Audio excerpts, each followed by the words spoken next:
팟캐스트의 선명야 청년들의 정치공동구역 청정구역 74회 방송 2부 시작하겠습니다. 네, 저희 2부에서는 최경환, 이후연, 그리고 문재인 케어, 한양대 기숙사 신축 논란, 그리고 환승역 그 여자 사연 이렇게 준비가 돼 있습니다. 문재인 케어? 네. 그냥 창석이가 해. 난 몰라. 완벽한 거죠. 무상승부에도 있는데 뭐. 왜? 한번 잘 해봐요. 완전 얘기 맥락 한번 잘 다른 해봐. 거야? 그렇습니다. 자, 첫 번째 주제로 바로 들어가 볼까요? 예? 네. 2부 첫 주제는 적폐수사 관련된 얘기로 한번 시작을 해보겠습니다. 국정원 특활비 1억을 수수한 혐의로 검찰 소환조사를 받았던 최경환 의원이 구속영장을 받았는데 지금 현역 의원 신분이기 때문에 이 영장 실질심사 절차가 굉장히 복잡하다고 하더라고요. 까다롭죠. 이게 어떤 절차를 거쳐야 되는 거예요? 일단은 할복이 다가왔다는 말씀을 드리고 처리 일정 말씀드리면 12월 11일 검찰이 이제 박근혜 정부 시절 국정으로부터 특수활동비 1억을 받았다는 의혹 구속영장을 청구했습니다. 이게 임시국회가 개회되잖아요. 이제 국회 체포동의가 필요한데 22일 오후 2시 잠정돼 있습니다. 국회 제출이 첫 본회의에서 보고될 예정입니다. 그러니까 이게 네. 일반 피의자 같은 경우에는 검찰이 법원에다가 구속영장을 치잖아요. 그렇죠. 그럼 법원이 이래보고 이 구속해야 되겠네 땅땅땅 때리잖아. 네. 그런데 이거는 법원에서 이 새끼 나쁜 새끼 땅땅땅 때리기 전에 국회로 한번 갔다 와야 되는 거야. 그래서 국회에서 잡아가요 하면 그때 가서 잡을 갈 수 있는. 아니 그게 법원이 또 판단하는 거야 여기서. 땅땅땅 때리. 그 절차가 복잡해지는 거죠. 복잡해지는데. 네. 그러면은 예전에는 이런 게 생기면요 거의 국회의원들이 표결할 때 못 잡아가게 했어. 동업자 프레임이 작동해가지고 현역 출신이면 다 장관 통과시켜 주듯이. 그래갖고 어떨 때는 이거 방탄국회라고 못 잡아가게 국회까지 열었다. 국회가 열리면 못 잡아가니까 회기 중에는 못 들고 가니까. 근데 지금 같은 경우에는 자 일단 이게 어떻게 되냐면 과반 참석 재석위원회 과반 참석에 또 과반 찬성이면은 동의안이 통과됩니다. 가결된다. 근데 지금 자유한국당이 116명밖에 없잖아. 예전에 뭐 150명씩 있을 때는 몰랐지만 이 116명 가지고 막기는 어렵다. 그래서 체포 동의안 통과는 그렇게 어렵지 않다. 이렇게 될 가능성이 높다. 그래서 이게 열린다면 23일부터 25일 사이에 열릴 거고 무기명 표결 처리를 한다고 합니다. 그래서 아마 훨씬 더 통과되는 게 도움이 되지 않을까. 이름 까는 것보다. 아니 반대일 수도 있죠. 내 이름이 안 까지기 때문에 못 잡아게 할 수도 있지. 동업자로? 그렇지, 동업자. 동업자 정신으로. 그럼. 그러니까 자유한국당 애들 다 불참한다고 해도. 네. 과반 이상 참석이니까 150명 정도 참석해야 되잖아요. 네. 그럼 민주당만 갖고 오는 게 안 돼. 민주당, 국민의당, 정의당, 또 바른정당까지 들어와야 어쨌든 투표가 이루어지는 거잖아요. 그래서 그럼 무조건 오케이 하기도 쉽지는 않아요. 저는 약간 자기 이름 안 까지니까 그냥 바로 오케이 할 줄 알았는데 그것도 쉽지 않네요. 그러니까요. 일단 여론조사 결과를 한번 보면은 국민들의 68.4% 70%에 가까운 분들이 체포동의안을 통과시켜야 한다라는 의사를 보였고요. 일단 이런 여론이 있기 때문에 만약에 부결이 된다면 좀 후폭풍이 오지 않을까. 아유 부결되면 후폭풍 장난 아니지. 이건 최경환 이거 특활비 받았다는 것은 검찰이 구속영장을 어떻게 쳤는지 모르겠습니다만은 누가 봐도 뻔한 거 사실 아니야. 이거를 그렇죠. 부결시킨다면은 그 후폭풍은 이루 말할 수 없습니다. 당연히 아마 통과되리라고 봐요. 네, 일단은 이 자유한국당 이후연 의원 병원으로 도망가고 난리가 났더라고요. 이후연도 갑자기 출석하라 그러니까 도망갔잖아. 그러니까 이게 이런 겁니다. 출석하라 그래가지고 11일, 그러니까 우리 녹음 날인 11일 날 불렀잖아요. 네. 그래 조사하고 바로 그냥 칠 수도 있거든. 그런데 못 갑니다. 이래버리면 임시국회가 열려가지고 얘도 잡아넣기가 상당히 이제 어려워졌잖아. 이렇게 되면. 그리고 얘는 지금 핑계를 댔죠. 아프다. 3주 전부터 아프다. 나 아파. 이날 아플 예정이었어. 나 이날 아파야 돼. 빨라도 늦어도 안 돼. 그렇지. 그리고 미리 알고 있었나? 지금 이 의원이 말하는 것은 의사가 말하기를 갑자기 쓰러질 수도 있다. 심혈관 질환이라고. 그렇지. 하더라고요. 딱 11일 날, 딱 그렇게 됐기 때문에. 수술 예정이 돼 있다고 하는 네. 얘기입니다. 개소리 진짜. 하여튼 이렇게 해가지고 얘도 지금 일단은 조사받지 않았는데요. 이 양반 같은 경우에는 지금 한 사람한테만 받은 것도 아니야. 여러 군데에서 받은 정황이 포착됐기 때문에 구속영장은 쉽게 발부될 것 같은데 문제는 그러면 검찰이 지금 치지 말고 국회 끝나고 치지 그러면? 뭐 급하다고. 근데 문제는 뭐냐면 이우현한테 돈 줬다는 사람들 있잖아요. 네. 네. 그 사람들이 구속돼 있거든. 근데 그 사람들이 구속 기간이 지금 끝나간다고. 그러니까 검찰이 이 사람들 신병을 확보한 상태에서 이우현을 잡아가지고 대질문도 할 수 있고 여러 가지 물어보면 더 쉽잖아요. 근데 구속 기간이 끝나면 어렵잖아. 그렇기 때문에 지금 빨리 지금 이제 구속 영장을 치려고 그런 거거든. 그럼 이 의원도 마찬가지야. 최경환처럼 또 국회 체포 동의안을 거쳐야 되는 거죠. 그런 어려운 점이 있다라고 하는 거. 네. 그런데 이 의원이든 최경환이든 제가 봤을 땐 체포 동의안은 문제 없이 되지 않을까. 진되지 않을까. 그렇습니다. 최경환이 빠르고 이후에는 좀 늦게. 그렇게 생각해요. 네. 일단은 그리고 뭐 이 의원도 조속히 조사에 응하겠다라는 입장을 밝혔기 때문에 말만 그렇게 하지 뭘.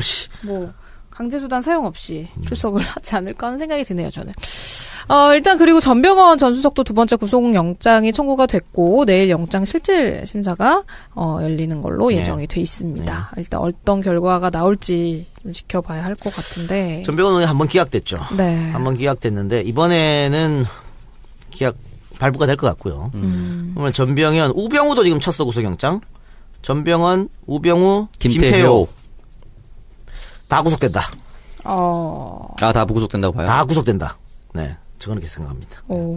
그리고 김태효 같은 경우에는 김관진이랑 이런 사람을 빼줬잖아요, 법원에서. 네. 네. 그래서 검찰이 이렇게 하면서 청와대를 바로 친 거야. 구청와대지. 그러면서 김태효를 압수수색하고 했단 말이야. 그렇기 때문에 김태효에 대해서 많은 거를 잡고 있는 상태에서 압수수색을 했기 때문에 충분히 검찰이 다양한 증거를 확보했을 것이다. 그렇기 때문에 김태효가 빠져나가기는 어렵지 않느냐. 저는 그렇게 생각합니다. 네. 그리고 김태효가 다 한 거거든, 국방부 라인은. 그러면은 어떻게 보면은 MB를 잡는 키맨이 그렇습니다. 될 수 있는데 김태효가 구속이 되면 그 후로 MB로 가는 거지 뭐. MB가. 네, MB로 가는 겁니다. 김태효 구속되면. 네.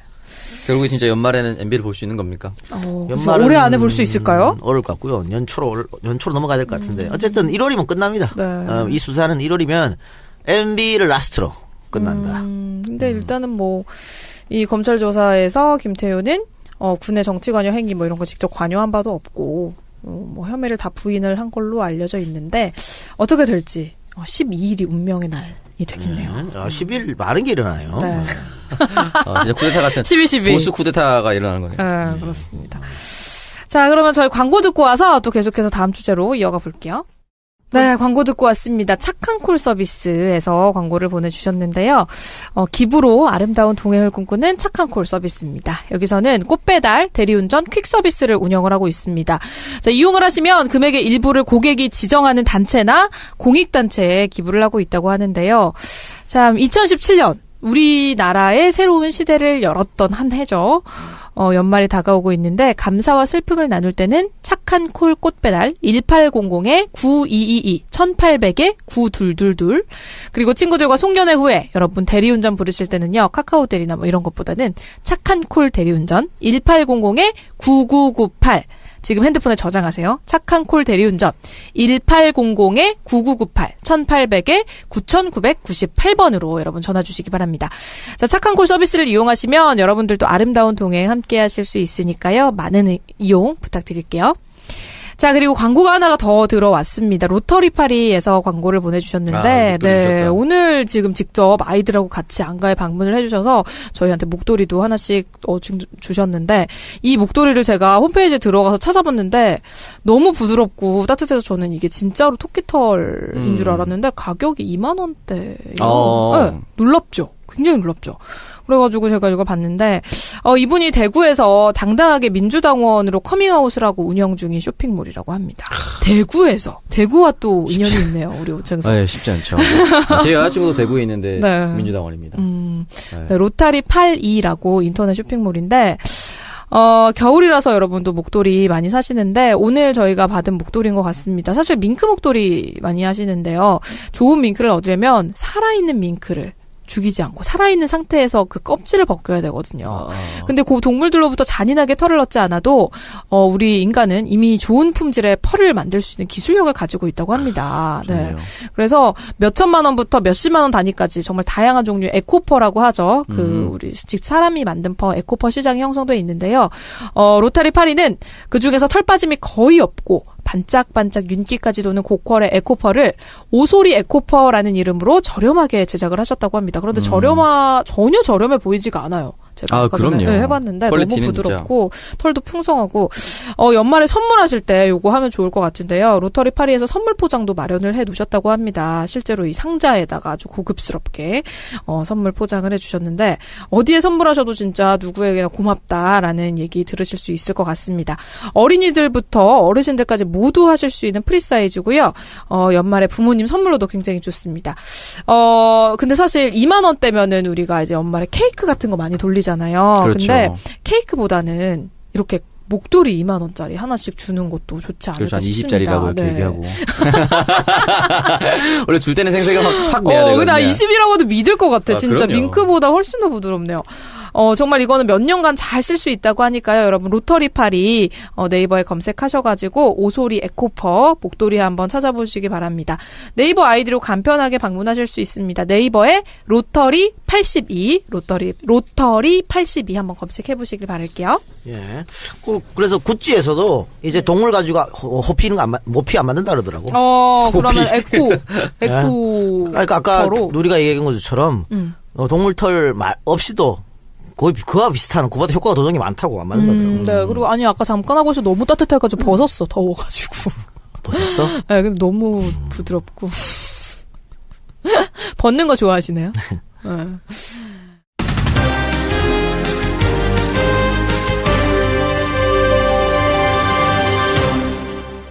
네, 그럼 저희 다음 주제로 바로 넘어가 보겠습니다. 문재인 케어 관련해서 얘기를 해보려고 하는데 어떻게 이것도 우상숭배라고 생각을 하세요?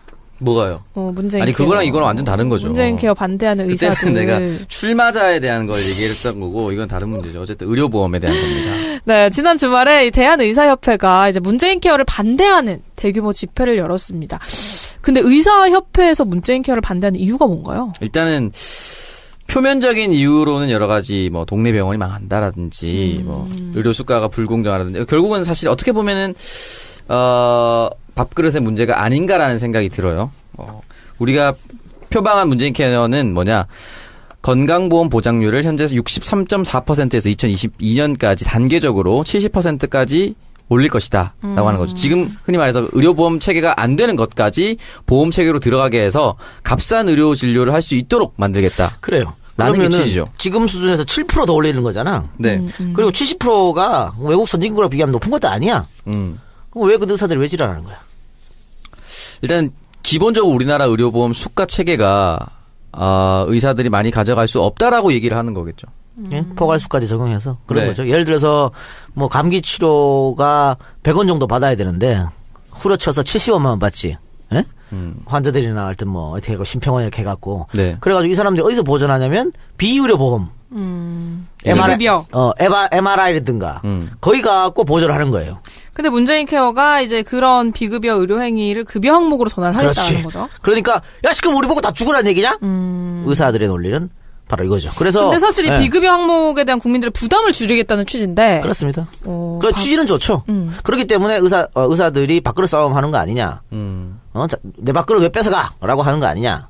라고 할 수도 있겠죠. 네, 근데 사실 근데, 급여 항목들의 원가가 너무 낮기 때문에 일단은 뭐 원가가 제대로 반영이 되지 않으면 동네 병원이 다 망한다 이런 주장이라고 아까도 얘기를 했는데 현재 의사들 수입이 사실 뭐 그렇게 뭐 못 먹고 살 정도 아니 천차만별이니까 근데 그거는 그걸 이제 극단적으로 의사들이 잘 산다라고 하기도 어렵고 왜냐면 동네 병원 진짜 폐원한 것도 많으니까. 근데 이 사람들이 이제 아니 그러니까 이국정 교수 얘기도 좀 많이 나오잖아요. 네. 네. 그러면은 아주 대학이나 이국정 교수는 계속 적자거든. 수가가 문제가 있는 거잖아 그러면. 근데 그런 사람들도 다 그러면 그런 거 하지 말아야지 돈만 생각하면 그러니까 그런 문제가 있기 때문에 또 문재인 대통령이 대한민국 의료 수가가 문제가 있다는 걸 안다고 얘기했어요. 그러니까 이 정도 보전은 해주거나 바꾸는 거는 맞아. 의료계 귀를 기울일 것이다라고 직접 인터뷰를 하셨어요 오늘. 그러니까 의료 수가를 정상화를 시키면 어떻게 될까요? 세금으로 다 결국 해야 되는 거 아니야? 그러면 이제 의료보험 인상될 수밖에 없는 거지. 근데 1인당 치고가 얼마 되지도 않는데 나는 그래도 해줬. 이건 좀 그런가? 왜요? 그래요. 그래도 해줬으면 좋겠다. 아니 그래도 올려가지고 좀 지금 아까 얘기했지만 비정상이라니까 지금. 그리고 포괄수가제 같은 경우에 하면 똑같은 병으로 입원해 있잖아요. 네. 그러면은 수술 그러니까 똑같이 돈 받아. 그래서 수술 똑같이 하고 퇴원도 똑같이 하라고 시평에서 그렇게 얘기해요. 그런데 환자마다 다를 수 있잖아. 그래서 어떤 병원에서 빨리 나가라 그런다고. 뭐 있어봐야 뭐 자기들 적자고 돈이 안 되는데. 그러니까 필요하다. 정상화는 필요하다니까. 근데 이게 사실 비급여의 급여화에 대해서 정부가 이제 재정위원 차원에서 보전을 해주겠다라는 제안을 했는데도 지금 반대를 하고 있는 상황이고. 작다 이거지 그 내용이. 그리고 이제 이게 사실 모든 의학적인 진료 행위가 이제 공적 관리 체계로 들어간다. 그리고 이제 진료비를 청구하기 위해서 건강보험심사평가원의 진료 내역을 제시해야 되는 게 불편하기 때문일 것이다라고 외부에서는 그렇게 보고 있거든요, 지금. 결국은 심평원 문제를 얘기하죠. 무조건 부러친다 심평원은. 그러나 다른 건 걱정 안 되고요. 나는 뭐 어쨌든 의사들이 좀 과한 요구를 하는 면이 없지 않아 있다고 보고 특히 비대위 꾸려가지고 씨발 그 뭐 회장인가 이런 거를 씨발 어디 뭐 박사모 이런 애를 앞에다가 내세우고 최대 집시. 그 다음에 또 자기들 홍보하는 만화를 윤석열한테 시켜가지고 만화 그리게 하고 이러면 누가 이거를 그거 의사들이 정말 싫어하시는 분들이 많더라고요. 그러니까 다들 이게 마음에 안 드는 거야. 그래서 이번에 제 주위에 많은 의사들도 이번에 저 시위할 때 안 간 사람 많아. 이 비대위 하는 짓이 꼴보기 싫어가지고 지들끼리 이렇게 하면은 어떻게 국민들한테 설득을 할 수 있냐고. 국민들한테 박수 받을 수 있겠어요? 다 아까 이거 니네 밥그릇 싸움이 잘 먹고 잘 사는 새끼들이 이러고 있다고 욕하지? 정말 바보 같은 짓을 하고 있는 거야 얘네들은 지금 비대위라는 애들은. 그러니까 그런 거는 문제인데 제가 걱정되는 거는 뭐냐면요. 결국은 병원도 돈이고 의사도 돈 아니야? 그쵸. 우리가 그러면 안 된다고 하지만 결국은 돈이에요. 특히 병원은. 그러면 자 급여를 다 했어요. 네. 급여를 다 해가지고 이제 받던 돈 적게 받을 거 아니야. 그러면 은행은 뭐 할까요? 허리띠 졸라매야 될 거 아니야? 돈 벌려고? 네. 그러면 꺼즈 10장 써야 되는데 5장만 쓰는 거야. 일회용 주사기 한 번 쓰고 버려야 되는데 2번 소독해서. 그럴 수도 있. 그러니까 극단적으로 말하면 그럴 수도 있다고. 피해가 환자들에게 갈 수도 그러면 있다. 특히 저기 의료기 있잖아. 네. 좋은 의료기. 의료기는 굉장히 비싸잖아요. 그렇죠. 그런데 그거는 보통 의료기 회사에서 장비를 싸게 줘. 그리고 얘들은 뭘로 먹냐면 소모품 팔아서 먹어요. 그걸로 이제 운영하는 거야. 그런데 이렇게 지금 급여가 되잖아요. 그럼 어떻게 될까? 이 소모품을 싼 거 쓴다고. 메이드 인 차이나 이런 거 갖다 쓸 거라고. 불을 붙을 뻔합니다. 응? 그러면 오히려 그 약값을 줄이려고 하다가 전체적인 의료 서비스가 하락할 수도 있다라고 얘기하시는 가능성이 거죠? 있는 거죠. 그리고 이거는 우리가 조금 더 논의나 토론을 해볼 필요가 있는 게 뭐냐면 우리나라 사람들 특히 우리나라 사람들 그럽니다. 대형 병원 좋아하죠. 엄청 좋아하죠. 그래서 별로 아프지도 않은데 무조건 대형병원 가요. 그리고 지금은 비급여 항목이 있기 때문에 사진 찍고 이럴 때 좀 망설이잖아.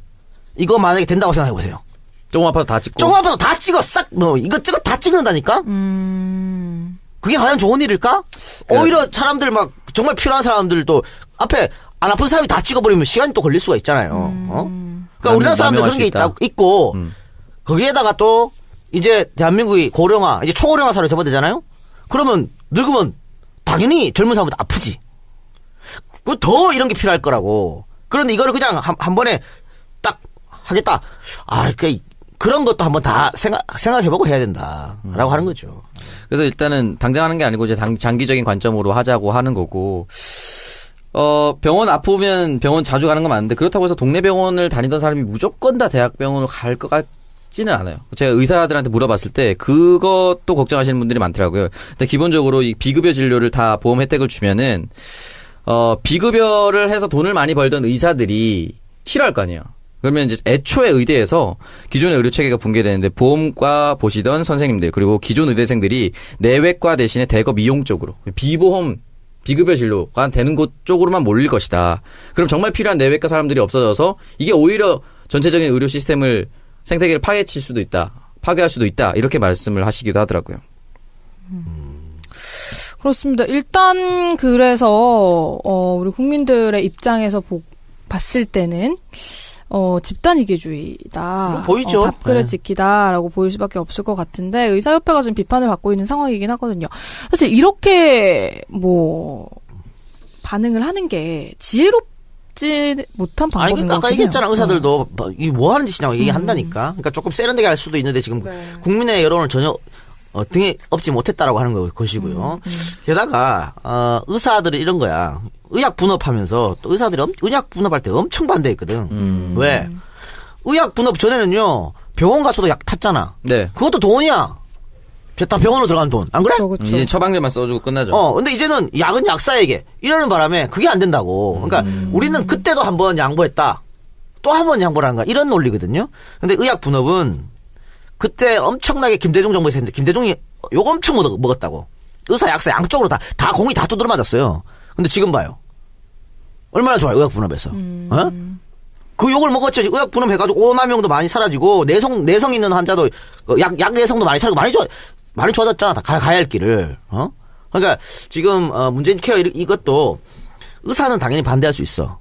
근데 무조건적으로 반대하니까 나쁜 새끼 늘리지 말고 쟤들이 왜 반대하는지도 좀 파악해보고 문재인 대통령은 뭐 지금 의사협회에서 얘기하는 거 이해하겠다고 했잖아. 네, 오늘 그렇게 인터뷰했습니다. 그렇죠. 대화의 기회는 언제나 열려 있다라고 근데 얘기했거든요. 대통령이 생각하고 아랫사람 생각 또 다를 수 있거든. 아랫사람들이 그런 인식을 갖고 있냐 하는 거야. 그럼 무조건 욕하지 말고 왜 저들이 저렇게 확보할 수 없는 걸 한번 논의를 해봐야 된다니까요. 아까 또 특히 우리나라 사람들의 어떤 특징들 이런 것도 한번 생각해보고 또 있을 수 있는 어떤 부작용 이런 것도 한번 생각해보고서 조금 더 토론과 논쟁은 이런 게 필요하지 않겠나 그런 생각이 들어요. 그리고 또 그 의약 분업하고 나서 의사들이 꾸준히 얘기하는 게 몇십 분간 진료를 하는 우리들은 계속 수익이 줄어드는데 우리가 써준 처방전대로 약만 보관하고 있다가 띡 주는 약사들만 돈 버는 구조가 되는 것이 아닌가. 왜냐면 약이 지금 정상가의 148%를 받는데요.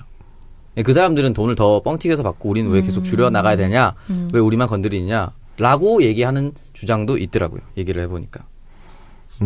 그래서 뭐 개인 병원보다 특히 종합병원 의사들이 더 싫어할 수도 있는데 이건 조금 더 토론과 논의가 필요한 부분이 아니냐. 아니면 지금보다 좀 몇천 원 차이거든요. 몇천 원만 좀 내면 문제가 안 생길 수도 있어. 근데 국민 전체 부담이. 근데 그거를 뭐 몇천 원이라도 참 어렵지 사실은. 예? 근데 한 번은 저는 이런 높은 지지율일 때 이거 사실은 이 취지에는 다 공감하잖아요. 더 양질의 서비스를 더 저렴한 가격으로 하자는 취지면. 네, 그렇죠. 결국은 세금 인상이긴 한데 그래도 한번 얘기해 볼 만한 건 아닐까? 그리고 지금 부족분을 건강보험공단이 가지고 있었던 20조의 적립금으로 쓴다고 했거든요. 근데 그 적립금을 사실은 또 다른 분야에 써야 되는 부분도 있고 저출산 고령화 아까 말씀하셨듯이 노인 인구가 늘어나는데도 써야 되는데 여기에만 몰빵했을 때 혹시나 그것이 재정 적자가 나면 어떻게 할 것인가. 또 다른 세금 폭탄으로 돌아오지 않나라는 이야기를 하고 있기 때문에 장기적으로 봤을 때 세금 인상이라는 것도 한번 던져보고 취지에는 다 공감을 하니까 크게 그 풍선 효과처럼 다른 데로 이상하게 터지지 않도록 갔으면 좋겠어요. 그러니까 원론적으로 하면은 문재인 케어가 가는 방향으로 가는 게 맞죠. 근데 아까 얘기했지만 그 곳곳에 지뢰가 있기 때문에 하기야 뭐 수다면 500원 내는 것도 아까워서 뭐 의료보험 2-3천 더 내라라고. 네. 아니 근데 사실 이렇게 해서 논쟁이 없을 거라는 생각은 하진 않았을 거예요. 당연히 이거는 당연한 거죠. 이 아까도 저희가 얘기를 했지만 문재인 케어 반대투쟁위원회 위원장이 최대집의 이력이 좀 논란이 되는 부분도 있더라고요. 그래서 의사협회에서는 이거를 국민들에게 어떻게 조금 우리가 밥그릇 싸움이 아니라고 보여주려면 국민들에게 뭔가 공감을 얻어내야 되는데 이 집행부부터 다 쳐내야 됩니다. 좀 의사들 머리도 좋고 한데 세련되게 카드 뉴스도 만들고 멋지게 영상도 찍고 이렇게 했으면 되는데 이 전면에 나온 사람이 이런 사람들이니까 그러니까 전면에 이런 애를 내세우니까 문재인의 반대를 위한 반대처럼 보이는 거예요. 그리고 다른 의사들도 여기 동참하지 않는 거야. 많은 의사들이. 얘 군복 입고 나와서 이렇게 한 경력 있는 사람 누가 따르고 싶겠어요, 솔직히. 당장 전역이 문재인 좋아한다고 하면 나도 싫은데. 그래서 저는 뭐 이런 그러니까 큰 우리가 멀리 장래를 내려다 보면 의사 수를 좀 지금보다도 늘리는 것도 필요하다. 근데 지금 많이 늘어나지 않았나요? 더 사실 지금 변호사들 난리거든. 네, 옛날에 맞아요. 변호사 되면 어떻게 했어요? 덩덩거리 그냥 인생 사다리 올라타는 지름길이었잖아. 1년에 전국에 100명 이렇게 하다가 지금 갑자기 몇천 명씩 뽑으니까. 대신에 우리는 쉽게 이제 법률 누구든지 서비스를 받을 수 있잖아요. 서비스를 받을 수 있죠. 그런 것처럼. 그렇습니다. 그리고 또 그런 것도 있어. 우리 개원이가 너무 많아. 대한민국에. 에? 시장 경제. 병원이 정말 많죠. 병원이. 네. 아니 그런 것도 마찬가지잖아. 저 OECD 중에요. 자영업자가 많아서 따지면 우리가 2위야 2위. 응? 우리나라 자영업자 비율이 되게 높다고 들었습니다. 23%인가 들었습니다. 2위 아니면 3위야. 근데 우리가 3위로 2위가 될 때도 있고 3위도 있는데 자영업자 수 우리가 3위로 따졌을 때 1, 2위가 어디냐면 멕시코하고 그리스였거든요. 뭐 관광업 발전한 그런 곳 말하는 거죠. 멕시코 그리스 다 망했잖아. 왜? 자영업이 많다는 이유는 취업이 안 된다는 거거든. 근데 먹고 살 게 없으니까 자영업으로 내몰리는 거거든. 그렇죠. 그랑 똑같. 의사도 예를 들어서 저 일할 때 많고 월급쟁이에서 많이 준다 그러면 구태여 뭘 개원을 해? 안 그래요? 그건 또 의사를 둔 부모님의 마음은 또 다를 수가 있겠죠. 의사랑 결혼하시는 분의 마음은 또 다를 수도 있고. 망해라 망해 다 망해 니네 다 의사 다 망해 이 새끼들아. 하란 대로 해 이 새끼들아. 한 번은 말이 많아. 이게 크게 조정이 돼야겠죠. 세게 붙어서 세게 좋은 결과로 왔습니다. 그러니까 우리가 더 넓은 질의 서비스를 받기 위해서 막연히 의사가 가지고 있다는 걸 다 내놔라고 접근하면 또 그러니까 네. 적절한 타협점을 찾아야 될 것 같긴 해요. 네, 그래서 사실 뭐 문재인 대통령도 그 고충을 이해한다 얘기를 하면서 뭐 지혜를 모으자라고 얘기를 했는데 공공의료를 향해 간다라는 우리가 그 큰 전제를 두고 문제를 최소화해서 그 타협점을 좀 찾을 수 있었으면 좋겠습니다. 자, 저희 다음 주제로 또 넘어가 볼게요. 한양대학교 기숙사 신축 논란에 대해서 얘기를 좀 해보려고 하는데, 예전에도 저희가 그런 얘기를 했거든요. 대학생들의 기숙사가 터무니없이 부족하다 보니까 대학생들이 주거 비용을 감당하기가 너무 힘들다라는 얘기를 한 적이 있습니다. 네. 그런데 이제 최근에 한양대 기숙사 신축을 앞두고 학교와 학생 측 한양대 주변 임대업자 간에서 대립이 좀 격화되는 일이 있었거든요. 일단 서울시가 기숙사 신축을 허가를 하면서 학교 측에 손을 들어줬는데 강동구청의 인허가도 남아있고요. 주민들은 계속 반대 활동을 해나갈 그런 계획이라서 지금 건축 과정에서부터도 뭔가 잡음이 끊이지 않을 것 같습니다. 일단은 기숙사 신축 계획 발표 후에 2년 만에 지금 서울시 허가가 떨어진 상황이거든요. 네. 근데 해줘야죠. 근데 한양대 같은 경우는 보면은 수용률이 12.5%밖에 안 된다고 합니다. 서울 지역 대학 평균이 16.1%인데 약 4% 정도 낮은 거죠. 네, 근데 이게 뭐 수용률이 낮은 게 문제가 아니라 그런 만큼 그러면 또 희소성이 있는 거기 때문에 인근 자취방의 보증금과 월세 등의 집값이 더 비싸질 수밖에 없거든요. 네, 월세가 미친 듯이 비싼 거예요. 그래서 예전에 그 박근혜 정권 때 대통령 청년 직속기구위원회에서 서울시 평균 월세값이 53만 원 정도가 된다고 나왔거든요. 거기 그다음에 뭐 보증금 따로겠죠, 당연히. 그리고 흔히 말하는 관리비가 한 평균 5만 원에서 7만 원. 그러니까 아무것도 하지 않고 그냥 지내는 데만 거의 60만 원이 나가는 거예요. 그러니까 엄청나게 대학생들이 생활하기 힘든 거죠. 그런 의미에서 저는 기숙사는 무조건 지어야 된다고 했었는데 예전에 고려대도 한번 이걸로 붙었었는데 그때는 인근에 있는 주민들이 뭐로 만들었냐면 환경 파괴. 아니 그냥 다 돈이야 그것도. 어떻게 씨발 대한민국 전부 돈. 포장하는 거예요. 포장. 자연 파괴하지 말고. 네. 자연 파괴하지 말라는 명분을 내세웠던 걸로 기억하는데 어쨌든 이분은 한양대 주민들은 이번에 무슨 얘기를 가져왔냐면 생계형 건물주다. 근데 우리 돈 다 벌려고 직업 가지고 그러지 않아요? 그렇죠. 네. 생계형 건물주면 가격을 낮춰요. 방 50만 원씩 하지. 그럼 한 25로 낮춰봐. 애들 기숙사 안 가고 거기 갈걸? 미친 듯이 벌릴걸요? 말도 안 되는 개소리를 하고 있어. 20으로 낮추는 건 좀 그렇다 치더라도 30, 40으로만 낮춰도. 이게 지금 뭐 꼭 여기뿐만이 아니잖아요. 다들 난리야. 다들 사실은 다른 곳에도 16.1%가 수용률이 높다고 보긴 어려워요. 다들 다 난리인데 학교가 먼 돈으로 어디서 돈 벌어가지고 이거 짓습니까? 국가에서 세금을 막 퍼봐가지고 짓습니까? 결국은 학생들 등록금 내가지고 짓는 거 아니야? 그렇죠. 내가 낸 만큼. 낸 만큼 학생들한테 돌려주겠다는데 왜 자기들이 그걸 가지고 난리야? 오히려 이 학교가 들어오면서 그 인근에 부동산도 올라가고 그동안 상권도 좋아지고 이득이 되면 되지. 덜 하진 않았잖아. 지금 와가지고 자기들 공실 난다고 반대한다는 게 말이 됩니까 이게? 응? 저는 똑같은 논리인데 사실은 똑같은 논리인데 난 저런 거는 조금 그래요. 그 사내식당 있잖아요. 구내식당. 엄청 좋게 만들고 시설도 깨끗하게 만들고 그리고 가격도 저렴하게 하고 어떻게 하면 그 주변 사건 다 죽어버리지. 주변 식당도 다 죽잖아. 많이 죽어요. 지금 저 야놀자 출근하는데 밥이 너무 맛있어요. 그러니까 다 죽잖아요. 네. 난 그 부분에 대해서는 회사에서 그걸 복지로 꼭 할 필요가 있을 거라는 생각이 들어. 다 같이 사는 의미에서. 이거랑은 학생하고는 완전 차이가 다르잖아. 완전 다르죠. 그리고 특히 CJ나 뭐 다른 신세계나 이런 데는 지들이 씨발 식당 그런 걸 차려가지고 그렇게 하는 거 아니야. 그렇죠. 학교에 대주고 그런 걸로 하잖아. 그건 뭐 내부거래랑 똑같은 거지. 그래서 그런 건 내 좀 짜증나는데 이 문제는 좀 많이 다르다. 이거는. 말씀하셨듯이 진짜 학생들이 자기 돈 내고 등록금 내고 자기가 살 곳을 짓는다고 결정했는데 왜 그걸 반대하는지 이해가 할 수 없고 기본적으로 한양대 이 근처에는요 학생들만 사는 게 아니에요. 이 근처에 회사도 많아요 사실은. 학생 수용 말고 회사 수용 인원도 많습니다. 회사원들도 많이 살아요. 이 근처에 회사도 있어가지고 그러니까 사실 뭐 학생들 타겟팅이라고만 하는 것도 말이 안 되는 거고 이 사람들이 그리고 지금 지으면 1,450명 들어간대요. 1,450명이 증발된다고 해서 이 사람들이 다 굶어 죽는다? 다 공실이 된다? 이것도 말이 안 되는 거예요, 사실은. 이 지역에 인구가 몇 명인데. 그리고 늘 사실 어떤 학교든 기숙사는 모자라게 돼 있습니다. 지방에서 올라온 친구들은 그러면 어떻게 해? 그렇죠. 예를 들어서 내가 나온 청주대학교 같은 경우에는 기숙사가 지금 모르겠어요. 근데 그때는 여자만 받았어, 기숙사. 왜요? 모자라니까 기숙사가. 그럼 나 혼자라도 들어가게 달라고. 굉장히 진보적인데. 더 들어가고 싶어지게 될 것 같은데? 나 혼자 어떻게 내가 한 10빵값 낼 테니까 나 혼자. 하여튼 뭐 그러니까 다 어디 학교는 모자라요. 모자라게 짓는 게 맞는 것 같아요. 왜냐면 한양 근처에 사는 사람도 입학할 수 있으니까. 그렇죠. 근데 지금 12.5% 수용률은 너무 낮습니다, 진짜. 그리고 기숙사가 각 학교 기숙사비가 싼 것도 아니야. 맞아요. 기숙사비가 싼 것도 비싸. 아니에요, 또. 특히 민자기숙사는 더 비싸. 그런데도 학생들이 왜 학교를 선호하는지 업자들이 지금 밖에 있는 사람들이 잘 생각해 봐야 돼요. 똑같은 가격이면 기숙사가 낫거든, 훨씬. 그쵸. 뭘로 대비해도. 그러니까 왜 학생들이, 그러면 돈 없는 학생들이 기숙사비가 비싼데도 저기를 택하지? 자신들은 뭐 리모델링이라든가 뭐 이런 거 전혀 생각도 안 하고 말이야, 그쵸.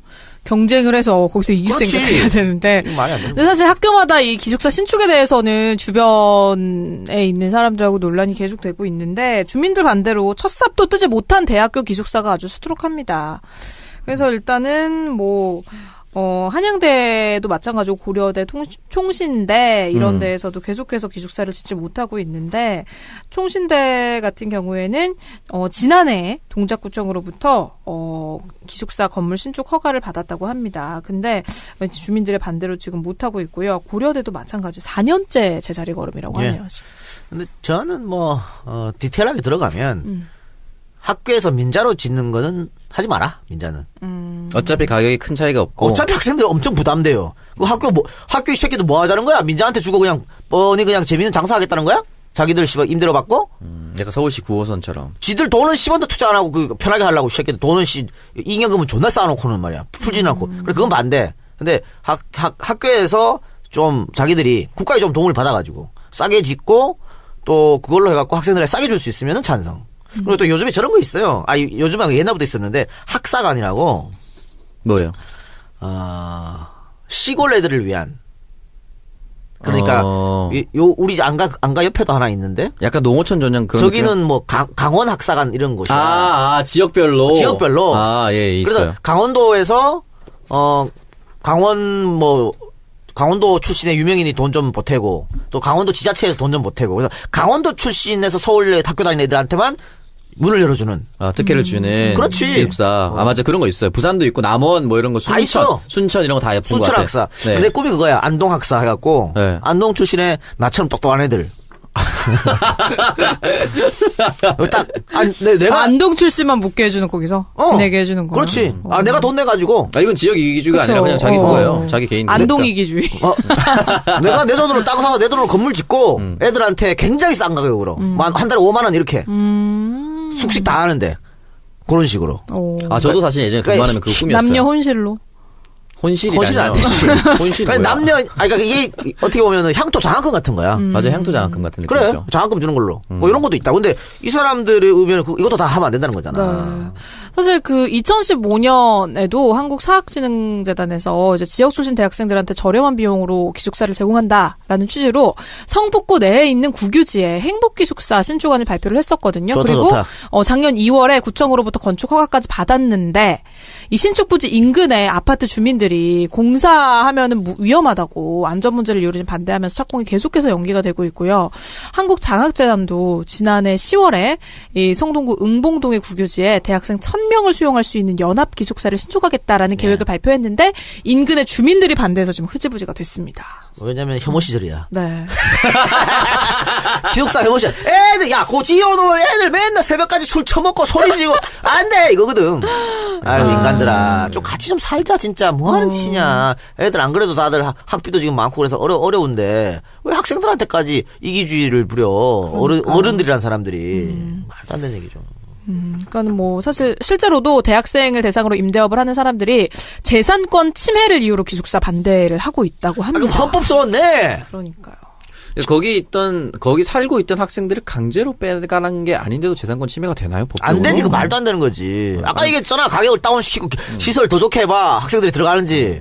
우리 기숙사 지으니까 야 너 거기 살고 있는데 나와 이런 것도 아닌데 그냥 학생들이 자기가 선택해서 더 저렴하고 더 좋은 곳으로 가겠다는 건데 그걸 지금 근데 이 사람들 다 부동산 매입할 때 거의 부동산 투기 아니었습니까? 아, 그리고 솔직히 가격이 싸면요. 학생들 기숙사 안 갑니다. 다 그렇다는 거 아니에요? 네. 가격 싸면요 당연히 밖으로 나가죠. 당연히. 밖으로 나가지. 밖에 통금 그런 것도 없고 통금도 없고 마음대로인데. 편하지. 만약에 내 여자친구가 기숙사 있다. 난 꼬셔서 분명히 밖으로 빼내 자취시켜. 자취. 자랑이네, 자랑. 왜 거기 들어가 있니? 자취를 그건 해야지. 모든 남성들의 공감됩니다. 그러니까 가격이 뭐 싸고 시설 더 좋으면 당연히 민간으로 가지. 그 지들은 아무런 노력도 없이 무조건 짓는 거 반대한다는 게 그건 말이 되는 소리냐고. 그러니까요. 그거는 욕심입니다. 욕심. 참 우리나라에서 대학생으로 사는 게 진짜 힘든 일인 것 같아요. 다 힘들어. 네. 그래서 사실 집에서 학비를 감당해주지 못하는 학생들은 또 이런저런 비용 다 감당하려고 아르바이트 할 수밖에 없고 아르바이트 하다 보면은 또 학업에 투자할 시간이 줄어들고 취업에 투자할 시간이 줄어들고 하다 보니까 또 경쟁에서 밀리고 뭔가 이런 악순환이 계속될 수밖에 없는 상황일 것 같은데 우리 어른들이 일단 이거를 재산권보다는 주거 공공성에 좀 더 초점을 맞춰서 우리 대학생들이 좀 더 좋은 환경에서 공부하면서 살 수 있도록 좀 서로 이해를 해주고 타협점을 좀 찾았으면 좋겠습니다. 너 기숙사 생활 해봤나? 저는 안 해봐요. 왜냐면 저는 부산에 살고 있는데 동아대학교 그러네요. 다녔으니까 1시간 정도 15번 버스 타고 출퇴근 통학했습니다. 저는 기숙사 생활 해봤어요. 아 했어요? 고등학교 때. 아 고등학교 때 기숙사 학교였어요? 아, 공부 전교 1등부터 전교 30등까지 끊어가지고. 맨날 술 처먹었어. 아 기숙사 고등학교 때? 예? 가능해요? 기숙사에서? 아니, 선생 11시면 퇴근하는데 뭐. 또 숙직실하고 우리하고 엄청 멀었거든. 이거 봐. 기숙사 가도 관리가 안 돼. 청주대 여성 기숙사 분명히 누가 들어갔어. 아, 그렇습니다. 그래서 이 정부에서도 지난달에 주거복지 로드맵 발표를 했거든요. 근데 2022년까지 학내외 기숙사 입주 인원을 5만 명 확충하겠다라고 밝혔습니다. 일단은 그래서 교육부 교육시설과 관계자가 내부적으로는 이제 기숙사 설립이 주변 임대 시장에 어느 정도 영향을 미치고 있는지에 대한 연구를 준비를 하고 있다고 해요. 그래서 현재는 사실 이렇게 기숙사로 인한 갈등이 있으면 주민들 설득해서 기숙사 뭐 증축하고 이런 게 최선이긴 한데 궁극적인 해결책은 현재 민간 임대사업자들 중에서 미등록 돼 있는 사람들, 등록하지 않은 민간 임대사업자를 양성화하는 절차가 선행이 되어야 한다고 합니다. 그래서 태반이 미등록이야. 현재 임차 가구가 826만 가구인데 등록된 민간 임대주택은 68만 호. 그거 거의 10%도 안 돼요. 태반이라니까. 10%도 안 돼. 그래서 이제 대학가 인근에 특히 대학가 인근에서 등록이 안 된 민간 임대사업자들이 얻는 임대소득을 확인하고 여기에 세금을 매기면 그래서 제도권으로 끌어내는 과정이 진행이 되면 실제로 이제 기숙사로 인해서 얼마나 손실을 입고 이익을 보고 있는지 가늠을 좀 할 수 있으니까 이런 작업이 좀 선행이 되는 게 좋다라는 얘기가 나오고 있습니다. 그거 있잖아요. 연구 영역해가지고 결과가 나왔잖아요. 기숙사하고 민간인이랑 아무런 상관이 없다고 결과 나왔잖아. 네. 그런 거 다 소용없어. 그렇죠. 안 믿어. 벌써 종교적으로 믿어버리고 신념처럼 굳어버려가지고 계속 반대할 거예요 그냥. 그러니까 뭐 어쨌든 임대업자와 학생들이 좀 상생할 수 있는 그런 방안이 마련이 됐으면 좋겠습니다. 자, 저희 이렇게 기숙사 갈등을 빚고 있는 서울 대학가의 얘기 좀 나눠봤고요. 광고 듣고 와서 환승역의 그 여자로 이어가 볼게요. 네, 광고 듣고 왔습니다. 가지산 돼지국밥. 먹고 싶네요, 이거. 연말에 술자리 여러분 많이 잡고 계실 텐데요. 술친구로 술자리를 함께 하시고 과음으로 그래도 속이 쓰리다면 이 따뜻한 돼지국밥으로 해장을 해보시는 건 어떨까 싶습니다. 맛도 좋고 몸에도 좋은 가지산 돼지국밥. 100% 국내산 돼지 앞다리살을 사용하고 있고요. 다양한 한약재와 함께 7시간 이상 고아서 만든 육수로 돼지국밥 특유의 냄새가 없어요. 그리고 국물이 굉장히 진한 게 특징인데 진짜로 저는 이거 그냥 얼음채로 냄비에 넣고 끓여서 먹으면 되는 게 너무 편하더라고요. 예, 그래서 그렇죠. 가지산 돼지국밥에 뜨끈한 국물로 여러분 원기 회복하시고요. 올 겨울 힘차고 건강하게 보내시길 바랍니다. 자, 주문 전화는 010-9625-3900, 010-9625-3900번, 그리고 홈페이지 주소는 www.한글로 가지산몰.com으로 들어가시면 주문을 하실 수가 있습니다. 우리 그때 바로 시켰잖아요, 제가. 네, 그 불친절하신 그 사장님, 시크하신 우리 사장님 그 다음 주에 할머님께. 바로 오셨잖아요. 8인분 시켰는데 한 개 남았어요. 그새 그래서 다 다 먹었어요. 먹었어요. 혼자서 사는데. 네. 왜냐면 또 이제 집에 이렇게 들어가면, 이렇게 술 많이 먹고 들어가면 또 속이 막 부대껴. 또 이렇게 맞아요. 좀 해장을 해줘야 돼. 그런 거 먹으면 속도 속이 그러니까 편해지고. 그걸 먹으면서, 와, 그냥 못 먹겠어. 소주가 땡겨. 도돌이 피어. 그냥 못 먹어! 해장술 하시는 예, 거예요? 국물 한번 딱 들어수가, 야 이거 한 잔 더 먹어야겠다. 바로 해장이 돼서 또 술을 부르는. 그렇죠. 그렇게 먹고 아침에 일어나면 또 부대끼거든. 그거 또 먹어. 아이고, 이 전기 배달 시켜야겠는데? 아쉽게요. 그 녹즙 이런 전기 것처럼 배달 아침마다 해야겠는데. 한 병 꽂아서 달라고 이렇게. 네, 여러분. 그래서 가지산 돼지국밥 한번 맛보시길 바랍니다. 네. 네, 오이산 아닙니다, 여러분. 고추산. 고추 좋네. 아니, 가지가 크니까, 가지. 더 큰 게 뭐가 있을까? 애호박산. 애호박? 네. 괜찮네요. 네. 네. 아, 괜찮아요? 네.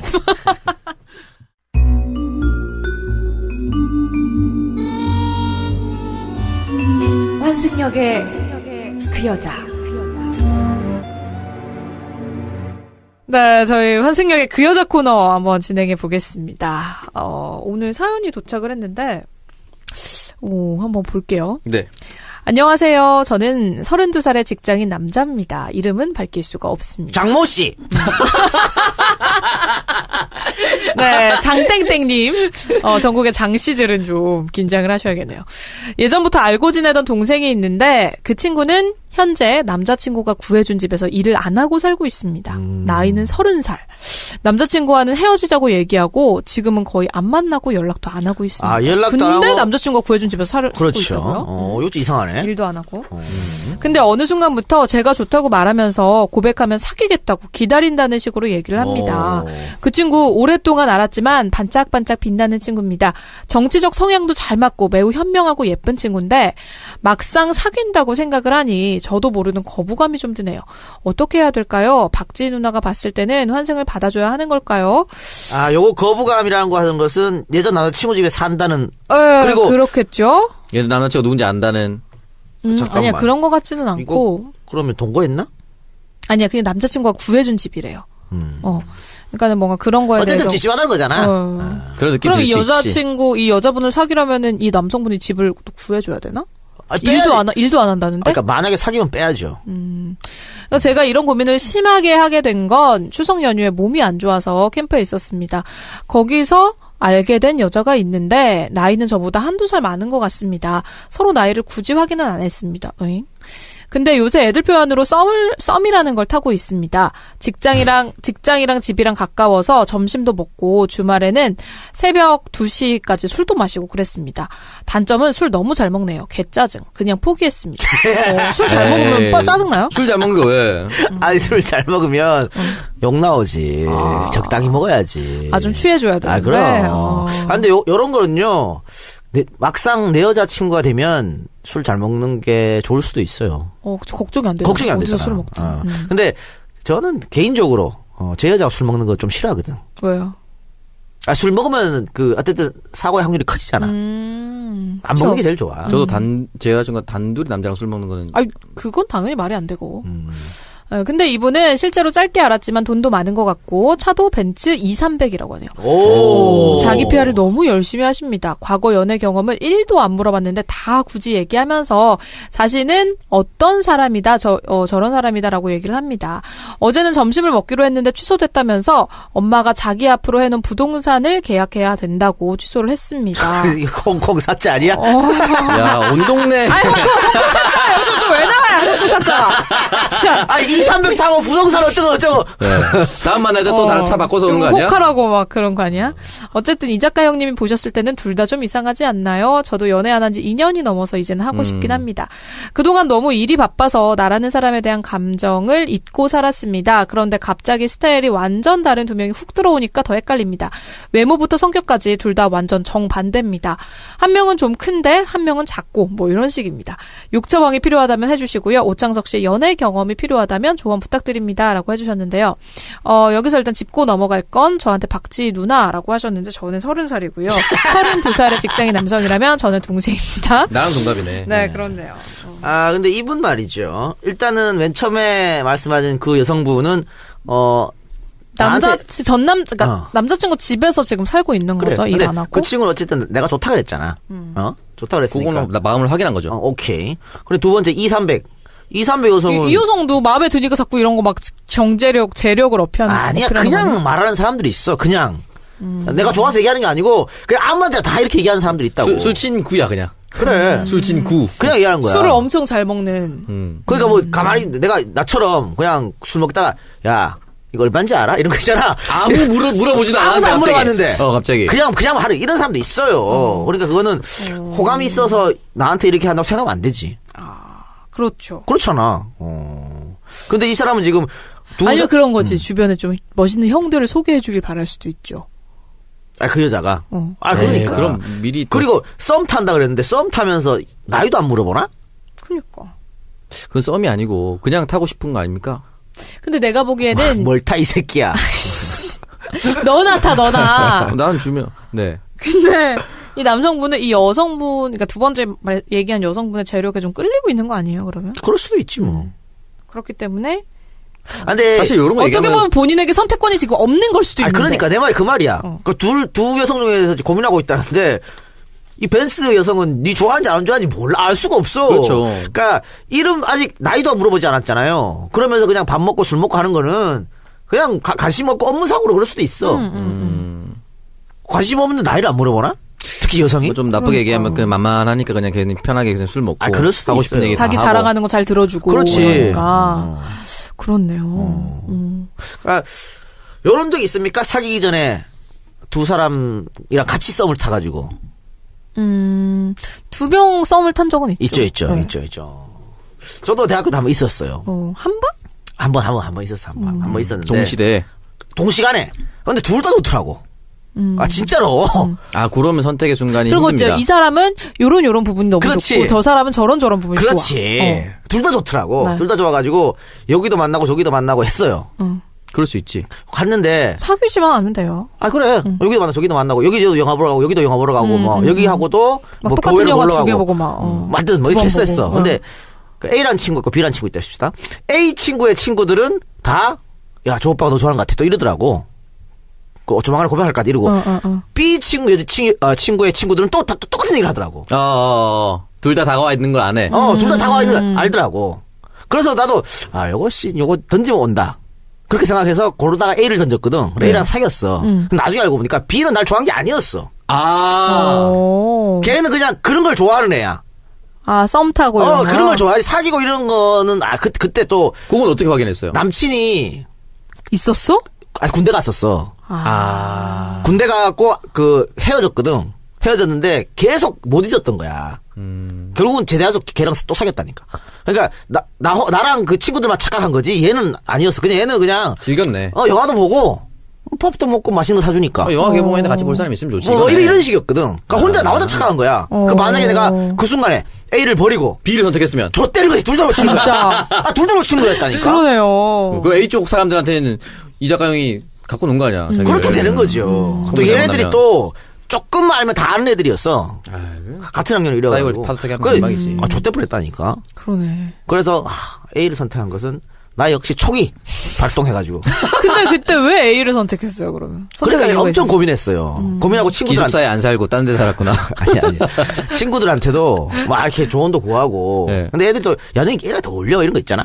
그런 거 있죠. 그래서 이제 그러다 뭐 여러 가지 고민하다가 했는데 너무 다행이었다. 비했으면 좋대 뻔했다. 진짜. 만약에 그렇게 소문나면은 딴 여자도 못 만나거든. 아, 근데 그런 사람들이 있어요. 좀 사귈 생각은 없으면서 그냥 썸 타는 걸 즐기는 사람. 그래 있어. 근데 그거 상대에 대한 예의가 아니거든요. 그래서 이게 내가 이게 고백이란 것은 100% 넘어왔을 때 하는 거라고. 그래서 어떤 때는 요거 100%짜리인데 하고 딱 했는데 거절할 때 있다니까. 뭐야 씨. 고백을 하는 순간 썸이 끝나고 그 사람과 관계도 그 끝나는 뭐야? 거예요. 막 새벽에 막 전화통 막 뜨거운 정도 4시간 5시간씩 통화하고 막 완벽한 건데 딱 뭐 시작. 오빠 사귀는 건 아니지. 살아간다고 씨발이라. 존나 사랑한다고. 아니 뭐 그런 경우가 몇 번 있었는데 몇 번 더 하니까 오긴 오더라고. 넘어오긴 오더라고. 그래요? 근데 어쨌든 자기 자랑하는 것도? 아니, 그러니까 내 얘기가 막간을 내가 A, B 얘기를 왜 하냐면 응. 딱 맞춰 그런 것 같더라고. 만약에 이 상태에서 B를 했는데 B가 뭐야? 나는 썸이라고 생각 안 했는데? 라고 하면 어떻게 되냐 이 말이지. 그러니까 확실하게 B는 그 본인을 좋아하는지 안 좋아하는지가 너무 불명확해. 그래. 그리고 반대로 지금 A는 A에 대한 신상이 없어요. 그냥 옛날 남자친구 집에 살고 있는 사람. 그걸 끝이야. 끝이야. 아니면 반짝반짝 빛나는 친구인데 뭐 때문에 빛나는지도 모르겠고. 뭐 이마 벗겨진 것도 아니고 아무 정보가 없어 그냥. 그냥 자기 좋아하는 게 확실하니까 너무 쉽게 생각하고 있는 걸 수도 있어요. 막상 또 지금 타이밍 놓쳐가지고 생각이 바뀌었을 수도 있지. 그렇지. 그러니까 이 친구가 반짝반짝 빛나고 정치적 상대도 똑같고 현명하고 예쁘다. 근데 막상 사귄다고 생각하니까 거부감이다. 그건 아까 얘기했던 뭐 옛날 남친 문제도 있을 여러 가지 거고. 문제가 있겠죠. 예. 또 근데 일단 지금 이 여자는 또 남친을 만나고 있는 거죠. 만나긴 하는 거잖아요. 안 이 만나- 남성한테 좋아는 하는데 안 만나다 그랬는데 헤어지자. 그 남자가 해준 집에 헤어지자고 살고 있다는 얘기하고. 거잖아. 연락도 안 하고 있다고 그랬어. 그냥 그 집에만 살고 있는 거지. 이게 가능해? 그러니까 좀 이상하긴 하네. 근데 뭐 그럴 수도 있고 또 창석이 말대로 이 남성이 자기도 모르게 세이브야 얘는. 그러니까요. 그 귀중한지 모르는 거야. 얘 너무 세이브. 빨리 아, 얘는 확인되니까. 나한테 좋아한다고 말했으니까 이미 잡힌 물고기야. 요거 딱 갖다 놓고 딴 데서 리서치 한번 싹 레이더 싹 돌렸다가 걸리면 가고 아니면 뭐 다시 일로 오고 요런 생각이 네 대가리 속에 조금이라도 있지 이 새끼야. 분명히 있어요. 근데 그런 말 있더라고요. 남자는 곰 같은 여자는 집에 가만히 두고 여우 같은 여자 잡으러 돌아다닌다고. 이런 말 있더라고요. 요런 말도 있어요. 뭐야? 남자는 아무리 자기 와이프가 이뻐도 옆집 여자 치마 속이 궁금하다. 남자의 이상형은 새로운 여자다. 뭐 그런 거. 이런 거야. 어디 격언입니까 그거는 진짜. 있어. 너무 적나라하다, 내가 뭐 진짜. 지원했냐? 원래 있는 거야. 근데 저는 대학교 초반에 미팅하면은 그 꼭 한 2명씩 호감이 들어와요. 그렇게 해서 제가 2번 정도 놓쳤어요. 다 공중분해가 된 적이 있어요. 타이밍을 놓쳐가지고. 그리고 저는 미팅을 한번 하면 2명의 여성이 본인한테 호감을 표현한다. 그런 적이 놀랍게도 있었어요. 있었던 적이 있는데 그래서 2번을 흔치 않은 일인데. 2번 다 공중분해가 된 적이 있어서 몇 살 때예요? 대학교 1학년 때, 20살 2학년 때. 예. 그러니까 걔들이 남자는 30살까지 큰다 이런 말을 믿었던 것 같아. 그러네. 저거 봐, 지금 좀 작긴 하지만. 그렇지. 얼굴 괜찮고, 말도 잘하고 재밌고 하니까. 좀 길게 보고 사귀어보자. 10년 뒤에는 뭐 한 173까지는 크지 않을까? 뭐 이렇게. 저평가 우량주로 봤던 거야. 그렇지. 적어도 170까지 가겠지, 그렇지. 이런 거. 미치겠다 진짜. 그리고 공중분해 2번 한 번 다음에 저는 이제 이렇게 하면 무조건 다 놓친다는 걸 알고 자고 일어났을 때 제일 먼저 사귀는 생각나는 사람이랑 만나자. 확실하게. 그래서 저는 막 양쪽으로 썸 타는 것도 거의 없어요. 저 무조건 한 명 몰빵이에요. 그래서 이 사람이랑 될지 안 될지를 확인하고 딱 끝난 다음에 사귀면 사귀는 거고 아니면 접고 딴 들어가요. 2명의 썸을 저는 지금도 안 타고 왜냐면 이게 공중분해 될 가능성이 너무 높더라고요. 이분도 빨리 택하세요. 빨리 택해서 근데 사실 32살쯤 되면 나의 그 호를 정확하게 아는데 그니까. 이걸 아니, 헷갈린다는 건 그리고 좀 뭔가 사람을 한 3-4번 정도 만나보잖아요. 3-4번 정도 만나보면은 처음에는 이 사람한테 호감이 있어서 시작이 됐는데 그 감정이 호감 이상으로 커지지 않는 경우가 있고 정말 이 사람 만나면 만날수록 계속 더 보고 싶고 스파크가 막 튀는 게 느껴지는 사람이 있거든요. 썸을 좀 타다 보면. 뭘 확인했을 때 그냥 서로 만나서 얘기하고 맛있는 거 먹고 뭐 얘기했을 때 그런 짓 안 하고. 뭐 그런 짓인데. 그러니까 뭐 보통은 한 3-4번 만나보면 딱 느낌이 오는데 그래서 저는 그렇게 만나보고 이 사람이 아닌 것 같다라고 하면 슬슬 연락을 끊어요. 근데 연락을 끊었을 때 약간 그런 친구들이 있어요. 그러니까 내가 본인한테 관심이 식고 본인이 별로 이렇게 본인을 만날 생각이 없어서 답장을 안 하고 전화를 안 받는다라고 생각을 안 하고 그냥 아 얘가 바쁜가 이러면서 계속 연락을 하지. 정말 순수한. 지가 바쁘구나. 그러면 좀 그렇게 저는 이렇게 시그널을 줬는데도 이게 안 되면은 얘기를 하죠. 그냥 미안하다. 더 이상 널 못 만날 것 같다. 근데 이 좋은 사람 만나라 이런 식으로. 장모 씨한테 좀 미안한 얘기인데요. 그 동생 있잖아. 예전부터 알고 지냈던 여동생. 30살. 어느 순간부터 제가 좋다고. 요거 그 동생이 장난식으로 말하는 걸 수도 있어. 오빠 정도면 사귀지. 그렇지. 오빠 정도면 사귀지 당장. 그렇지. 왜 고백 안 해 나한테? 뭐 이러고. 근데 지금 막상 고백하면 뭐야 이 새끼 이거. 정원이처럼 씨발 존나 장난은 안 해. 그렇지. 네가 뭔데? 몇 번 얘기한 거 가지고 뭐 그래. 이럴 수 있다니까? 여기도 확실하지 않아요 이제. 그래 여기도 확실하지 않아. 이분 오늘 사연 보내서 괜히 털리는 거 아니야? 너무 떨리는데. 그럴 수 있어요. 가능성이 있습니다. 충분히 가능성이 있어. 그러게. 근데 내가 봤을 때는 이분이 굳이 동생은 지금 일을 안 한다. 이런 말은 굳이 쓸 필요 없잖아. 그렇죠. 근데 썼잖아요. 네. 그리고 그 나이가 좀 한두 살 많을 것 같다는 그 여성은 굳이 벤츠 2,300을 또 얘기하고 사연에 썼단 말이야. 굳이 안 써도 돼. 그냥 돈이 많은 것 같다 해도 되잖아. 내가 봤을 때 기울어진 것 같은데 그러면 이미 기울어진 운동장에서 시작하고 있네요. 벤츠 쪽으로 기울어지지 않았을까? 이 여성분이 더 좋다. 그러니까 아까도 말했지만 이 신상에 대한 그 얘기가 그 벤츠 여성이 훨씬 더 많아요. 그러니까 자기도 모르게 그쪽으로 갔기 때문에 이게 그 사람에 대한 글이 많아지는 거지. 그렇죠. 말이 많아진 거기서. 근데 술이 세서 개짜증 난다는 거는 이 사람이 술이 안 셌으면 좋겠다라는 자기 기대감이 또 있는 거야. 그렇지. 기대가 많으니까 짜증 나고 화나는 거지. 그 A에서는 짜증 나고 화나는 그런 발언이 없었잖아요 지금. 그리고 또 제 입장에서 하나만 말씀드리면 네. 이렇게 간 보는 사람 있잖아. A가 만약에 그러니까 B가 어느 순간 공중분해됐어. 근데 A를 간 보다가 결국 A랑 사귀어도 저는 잘 안 된다고. 네, 그렇죠. 네. 그 순간에 선택을 하지 않는 사랑은 전 후에 가서 잘 될 가능성도 없다고 봅니다. 맞아. 네. 이렇게 간 본다는 건 처음부터 별로였다는 거야, 자기가. 완전히 좋지 않은 거죠. C로 가라. 그래서 저도 차라리 새로운 대안이 낫지. 이 두 명을 이렇게 저울질하는데 본인 마음이 확신이 안 섰다는 거는 둘 다 저는 어쩌면 본인이 깊이 사랑할 수 없는 사람이 아닌가? 그런 생각이 들어요. 근데 몰라, 글 써준 거에 보면 어쨌든 그 나이 어린 A 여성에 대해서는 부정적 뉘앙스가 좀 있어요. 그리고 B에 대해서는 그냥 부정적인보다 궁금하다는 그런 뉘앙스가 좀 있거든. 그러면 B한테 한번 가라. 그러면 B에게. 그냥 좋아한다고 말을 해라. 그러니까 썸을 더 타봐라. B를. 그래서 안 되면 C한테 가고. 그럼요. 그냥 그게 낫다고 봅니다. 근데 왜 써준 거 보면 A 쪽은 아닌 것 같아요. 창석이 말대로 결국은 B한테 조금 공을 들였다가 무산이 되고 다시 A로 가면 그거 오래 못 갑니다.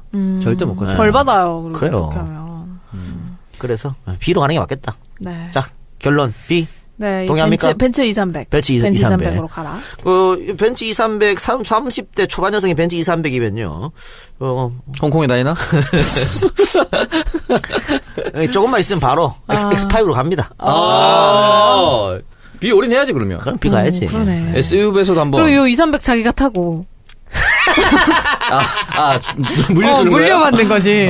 괜찮지 않아요? 인생을 맞춰 2,300 받으면은 이거 타고 안 가면 놀러 오세요. 아이고, 그래요. 인생을 맞춰요, 네, 그러면. 그 여자친구가 준 카드로 술도 좀 사주시고. 술 잘 먹는 짱이지, 그러면. 대리 착한 콜 부르세요. 그러네요. 네, 그렇습니다. 그래서 저희의 추천은 2,300으로 가라. 네. 2,300으로 추천드리겠습니다. 네. 뭐 2,300 돈님한테 가라는 게 아니고 네. 이번에 써준 본인의 내용을 마음이, 보면 본인의 마음이 좀 가장 기울었어. 중요하기 때문에. 마음이 기울었어. 네, 그렇습니다. 자, 이렇게 환승역의 그 여자 코너 오늘 좀 특이한 사연으로 만나봤는데요. 근데 좀 네. 어떻게 보면 연애 오래 못하신 분들은 부러울 수도 있겠다. 그러니까요. 어쨌든 썸을 두 살 아, 타는 그렇죠. 거잖아. 이런 관계가 있다는 것 마음이 자체가. 가는 사람이 생긴다는 것 자체가 굉장히 삶에 활력을 주거든요. 그 아까 얘기했잖아. 제가 저 대학교 때 이제 AB 둘 공약했다고. 밤마다 두근두근 돼가지고 내일이 오는 게 너무 좋은 거야. 그럼요. 내일은 또 어떤 일이 펼쳐질까 막 이런 거. 그리고 예를 들어 몸은 내가 A랑 만나고 있지만 문자는 B라고 하고 있거든. 이거 너무 좋더라고. 잠깐 화장실 갔다가 B랑 통화하고. 아이고, 빙고. 아버지 오랜만에 전화 왔다, 그렇게. 너무 좋았어 그때. 그렇네요. 그런 또. 요즘에 나이가 처먹어 자꾸 옛날 생각이 나가지고. 원래 그 옛날에 그렇게 놀던 기억으로 여생을 살아가는 거라 그러던데. 그런 거야? 원래 청년은 미래를 얘기하고 노인은 왕년을 얘기한다고 했거든요. 지금. 그 지금 거의 벌써 노인이 되셨네요. 문재인 K 적극 지지하라시더라고요. 네. 적극적인 수혜자가 될 건데. 치매 노인을 위한.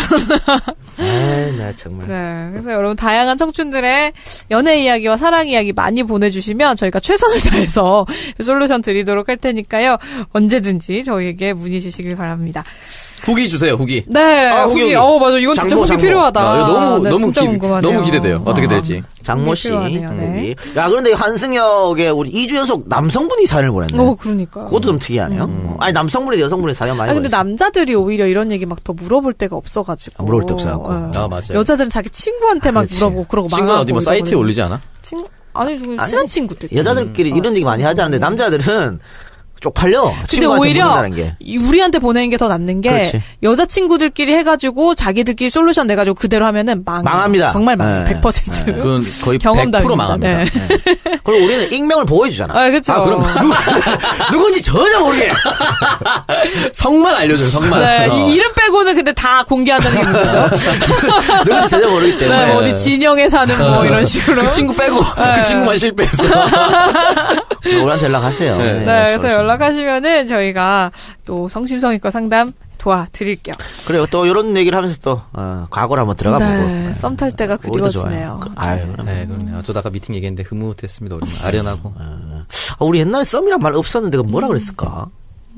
썸 여러분 댓글 달아주세요. 썸이란 말이 없었을 때 그러니까 뭐라 했는지. 저도 썸이라는 말. 그 썸이란 단 얼마 생기 전에 얼마 얼마 몇 안 안 년 된 전에 것 그 같은데? 소유 씨 노래를 하면서 아주 광폭적으로 그 고전에 조금 있다가 소유 씨가 썸이란 노래 내 거 아닌 뭐 그거 뭐 내 거 아닌 내 거 같은 놈 이런 거. 그 노래가 갑자기 팍 임팩트로 이제 썸이란 단어가 대중화됐어요. 아, 맞아요. 그 전에 뭐 밀당이라 그랬나? 아니, 그냥 간본다 그랬나? 좀 아, 뭔가 뭐 있었던 것 같은데 뭔가 단어가. 있다 이런 뜻에서 썸이 나온 거 있죠. 좋아하고 그게? 있다, 뭐 짝사랑한다 이런 느낌으로 했을 맞아, 거야 아마. 맞아. 옛날에. 둘이 좋아해 이런 거 사겨 이러면 아니 그냥 좋아만 해봐 이런 건가? 만나가는 단계야? 알아가는 단계. 조심스러운 사이다. 조심스러운 사이. 연예인들 많이 하잖아. 친한 오빠 동생이야. 아직 조심스럽게 알아가는 단계. 야, 그때 볼장 볼 거 다 봤어, 사실은. 사귀기 전에 전혀 조심스럽지 않고. 조심해야지. 안전하게 사랑을 확인해야 되니까. 조심해야 되는 단계를 맞출 수도 있겠죠, 뭐. 그렇네요. 일단, 우리 환승역 그 여자 사연은, 우리가 또, 솔루션을 주면서, 옛날 생각도 또 나게 하고, 추억을 또 빠져들게 하니까. 아, 그럼요. 이걸 하다 보면 좀 외로워진다는 단점이 있긴 한데. 외로워져요? 아니, 난 좋은데. 그리고 지난번에 사실은, 박누리의 그 미팅 얘기 네. 하면서 손님 중에 오창석 씨 이거 너 또 얘기하면서 옛날 생각 확 나더라고. 그러니까 우리 저 같은 동년배는 들으면서 또 그때 그랬을 거 아니야. 빵집에서. 그리고 말했잖아요. 영화 바람에 정우 씨가 그렇게 했었다고. 고세대니까 딱. 그거 얘기가 아련했을 거예요. 그런데 지금 그냥 다 카톡으로 막 어디 오니 막 이런. 그렇지 거 카톡으로. 옛날에 그래도 집에다 전화하잖아. 아빠 받으면 끊고 막 이랬거든. 아, 맞아요. 나도 그런 적 있어. 우리 중학교 때는 삐삐 세대였어요. 삐삐 세대. 맞아. 그래가지고 옛날에 음성 메시지 학교에서 아니고. 막 초등학교 때 전화 예절 이런 거 배우고 그래요? 그랬거든요. 또 친구 집에 전화했을 때 뭐 어머니가 받으면 안녕하세요. 저 누구 친구 누구라고 하세요. 맞아. 배웠어. 근데 이제는 이제 누구 애들 좀 그런 거 안 바꿔주실 수 보내겠죠? 없으세요? 안 배우겠죠? 그러다 저것도 있었어요. 옛날에 뿌락지라고 전화선은 하나인데 방마다 연결해놨어. 그 안방에 거실에 전화 있고 내 방에도 전화가 있어요. 아, 이거 딱 들면. 그래. 근데 예를 들어 거실에서 전화 받는데 내가 방에서 들으면 다 들려. 다 들려. 그래가지고 그걸 어떻게 했냐면 이제 딱 저렇게 얘기하지. 한 12시쯤에 어른들 자잖아 12시면. 어른들 일찍 자거든. 12시쯤에 전화비를 한 2번 울려. 때레릉 하고 끊어. 그리고 10분 뒤에 가면은 그거 내 전화야. 미리 짜놓지. 뭐 띠링띠링 해놓고 10분 뒤에 전화벨이 우리 띠하자마자 받는 거지. 어른들 모르게. 밤새도록 통화하는 스릴 거죠. 있네. 그럼. 그런 것도 있었죠. 저도 그런 거에서 그 전화기가 약간 자동 응답 기능이 있는 전화기가 나오기 시작하면서 이렇게 내선이라고 하죠. 내선. 그게 연결된 게. 뿌락지라 그랬어요 옛날에. 뿌락지. 뿌락지 시켰다고. 와 그거 근데 되게 훔쳐 들으면 재밌겠다. 그 많이 그런 그 즉도 많이 했어 훔쳐 듣고. 뭐 집에 뭐 오빠나 부모님 언니가 흐뭇하겠다. 있으면. 제가 우리 누나 내 전화 막 훔쳐 듣고 그랬어. 진짜. 아니 몰라 알 수가 없다니까. 나중에 재밌었겠다. 놀리고. 나중에 놀리고. 맞아요. 어디 놀러 가자 했는데 동영이 그때 가족여행 가야지. 응답하라 응팔 보는 것 같네요. 가족끼리 외식해야지 그때 막. 네, 정말 세대를 막론하고 저희가 그래요. 모두 상담해드립니다, 여러분. 그 옛날에도 우리 집은 방마다 전화기가 있었다는 걸 얘기하는 거죠. 대단하십니다. 네. 네, 자동답게 우리 어릴 때부터 나왔어요. 네, 청취자 그래서 오늘 저희 2부 또 이렇게 함께 봤습니다. 환생역의 그 여자까지 얘기를 나눠봤는데요. 여러분 다양한 사연들, 오동생도 그렇고 환생역도 그렇고 많이 보내주시기 바랍니다. 자, 이것으로 팟캐스트의 선명야 청정구역 74회 방송 마무리를 하고요. 다음 주에 저희는 더욱더 유쾌하고 재밌는 방송으로 다시 돌아오겠습니다. 함께해 주신 여러분 고맙습니다. 감사합니다.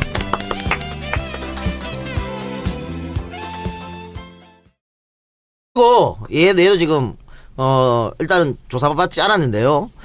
이 양반 같은 경우에는 지금 한 사람한테만 받은 것도 아니야.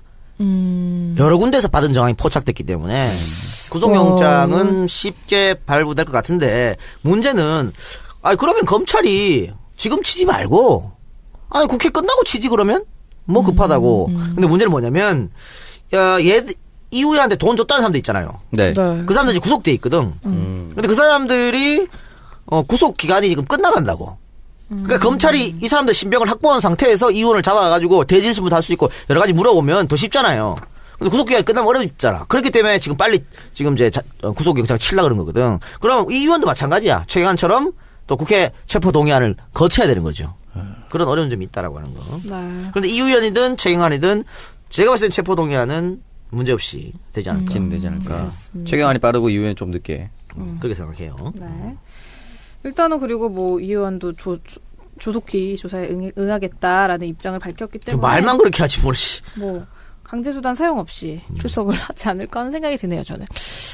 일단 그리고 전병헌 전 수석도 두 번째 구속영장이 청구가 됐고 내일 영장 실질 심사가 열리는 걸로 예정이 돼 있습니다. 일단 어떤 결과가 나올지 좀 지켜봐야 할 것 같은데. 전병헌 한번 기각됐죠. 네. 한번 기각됐는데 이번에는 기각 발부가 될 것 같고요. 그러면 전병헌, 우병우도 지금 쳤어 구속영장. 전병헌, 우병우, 김태효 다 구속된다. 다 구속된다고 봐요? 다 구속된다. 네, 저는 그렇게 생각합니다. 오. 그리고 김태효 같은 경우에는 김관진이랑 이런 사람을 빼줬잖아요, 법원에서. 네. 네. 그래서 검찰이 이렇게 하면서 청와대를 바로 친 거야. 구청와대지. 그러면서 김태효를 압수수색하고 했단 말이야. 그렇기 때문에 김태효에 대해서 많은 거를 잡고 있는 상태에서 압수수색을 했기 때문에 충분히 검찰이 다양한 증거를 확보했을 것이다. 그렇기 때문에 김태효가 빠져나가기는 어렵지 않느냐. 저는 그렇게 생각합니다. 네. 그리고 김태효가 다 한 거거든, 국방부 라인은. 그러면은 어떻게 보면은 MB를 잡는 키맨이 그렇습니다. 될 수 있는데 김태효가 구속이 되면 그 후로 MB로 가는 거지 뭐. MB가. 네, MB로 가는 겁니다. 김태효 구속되면. 결국에 진짜 연말에는 MB를 볼 수 있는 겁니까? 연말은 올해 안에 볼 수 있을까요? 어려울 것 같고요. 연초로 넘어가야 될 것 같은데. 어쨌든 1월이면 끝납니다. 네. 이 수사는 1월이면 MB를 라스트로 끝난다. 근데 일단은 뭐 이 검찰 조사에서 김태효는 군의 정치 관여 행위 뭐 이런 거 직접 관여한 바도 없고 뭐 혐의를 다 부인을 한 걸로 알려져 있는데 어떻게 될지 12일이 운명의 날이 되겠네요. 10일 많은 게 일어나요. 네. 진짜 쿠데타 같은 12. 보수 쿠데타가 일어나는 거네요. 네, 그렇습니다. 자, 그러면 저희 광고 듣고 와서 또 계속해서 다음 주제로 이어가 볼게요. 네, 광고 듣고 왔습니다. 착한 콜 서비스에서 광고를 보내주셨는데요. 기부로 아름다운 동행을 꿈꾸는 착한 콜 서비스입니다. 여기서는 꽃배달, 대리운전, 퀵 서비스를 운영을 하고 있습니다. 자, 이용을 하시면 금액의 일부를 고객이 지정하는 단체나 공익단체에 기부를 하고 있다고 하는데요. 참, 2017년. 우리나라의 새로운 시대를 열었던 한 해죠.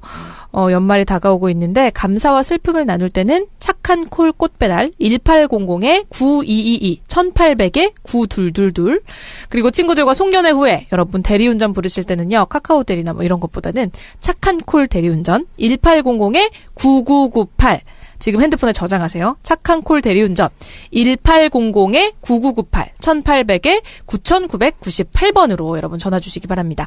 자, 착한 콜 서비스를 이용하시면 여러분들도 아름다운 동행 함께 하실 수 있으니까요. 많은 이용 부탁드릴게요. 자, 그리고 광고가 하나가 더 들어왔습니다. 로터리 파리에서 광고를 보내주셨는데, 목도리 주셨다. 오늘 지금 직접 아이들하고 같이 안가에 방문을 해주셔서 저희한테 목도리도 하나씩 주셨는데, 이 목도리를 제가 홈페이지에 들어가서 찾아봤는데, 너무 부드럽고 따뜻해서 저는 이게 진짜로 토끼털인 줄 알았는데, 가격이 2만원대예요. 네, 놀랍죠? 굉장히 놀랍죠? 그래가지고 제가 이거 봤는데, 이분이 대구에서 당당하게 민주당원으로 커밍아웃을 하고 운영 중인 쇼핑몰이라고 합니다. 대구에서. 대구와 또 인연이 있네요, 우리 오창석. 네, 쉽지 않죠. 제 여자친구도 대구에 있는데 네. 민주당원입니다. 네, 로타리 82라고 인터넷 쇼핑몰인데, 겨울이라서 여러분도 목도리 많이 사시는데, 오늘 저희가 받은 목도리인 것 같습니다. 사실 밍크 목도리 많이 하시는데요. 좋은 밍크를 얻으려면 살아있는 밍크를 죽이지 않고 살아있는 상태에서 그 껍질을 벗겨야 되거든요. 근데 그 동물들로부터 잔인하게 털을 얻지 않아도 우리 인간은 이미 좋은 품질의 펄을 만들 수 있는 기술력을 가지고 있다고 합니다. 네. 좋네요.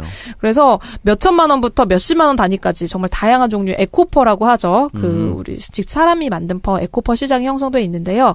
로타리 파리는 그 중에서 털 빠짐이 거의 없고 반짝반짝 윤기까지 도는 고퀄의 에코퍼를 오소리 에코퍼라는 이름으로 저렴하게 제작을 하셨다고 합니다. 그런데 전혀 저렴해 보이지가 않아요. 제가 아까 전에 그럼요. 해봤는데 너무 퀄리티는 부드럽고 털도 풍성하고 연말에 선물하실 때 요거 하면 좋을 것 같은데요. 로터리 파리에서 선물 포장도 마련을 해 놓으셨다고 합니다. 실제로 이 상자에다가 아주 고급스럽게 선물 포장을 해주셨는데 어디에 선물하셔도 진짜 누구에게나 고맙다라는 얘기 들으실 수 있을 것 같습니다. 어린이들부터 어르신들까지 모두 하실 수 있는 프리 사이즈고요. 연말에 부모님 선물로도 굉장히 좋습니다.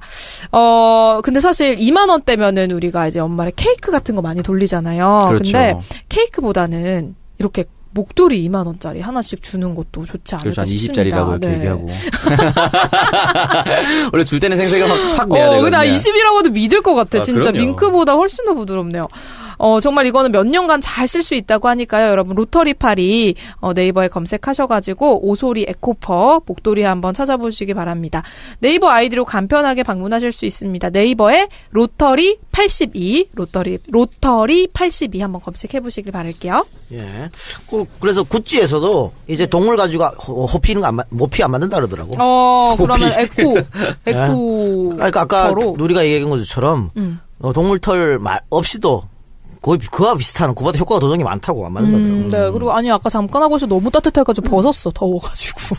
벗었어? 네, 근데 너무 부드럽고 벗는 거 좋아하시네요. 네.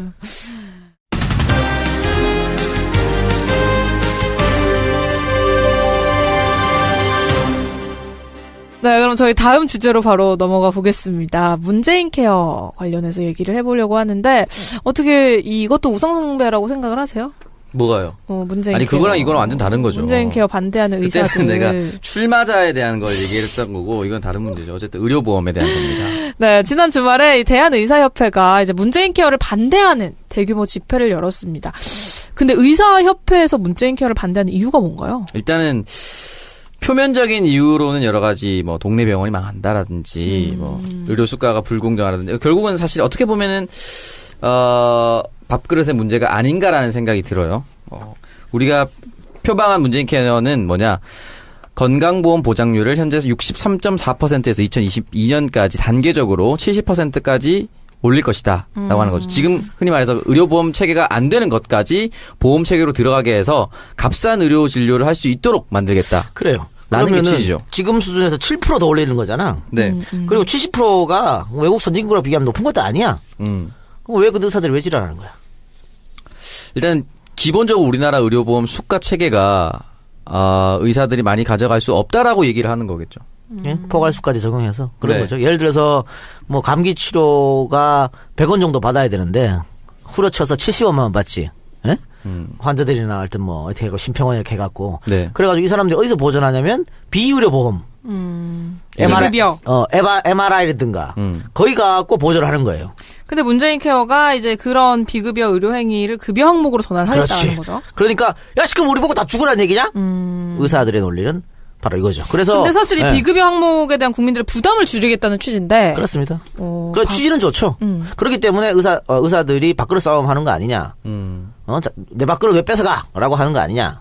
라고 할 수도 있겠죠. 네, 근데 사실 네. 급여 항목들의 원가가 너무 낮기 때문에 일단은 뭐 원가가 제대로 반영이 되지 않으면 동네 병원이 다 망한다 이런 주장이라고 아까도 얘기를 했는데 현재 의사들 수입이 사실 뭐 그렇게 뭐 못 먹고 살 정도 아니 천차만별이니까 근데 그거는 그걸 이제 극단적으로 의사들이 잘 산다라고 하기도 어렵고 왜냐면 동네 병원 진짜 폐원한 것도 많으니까. 근데 이 사람들이 이제 아니 그러니까 이국정 교수 얘기도 좀 많이 나오잖아요. 네. 네. 그러면은 이제 아주 대학이나 이국정 교수는 계속 적자거든.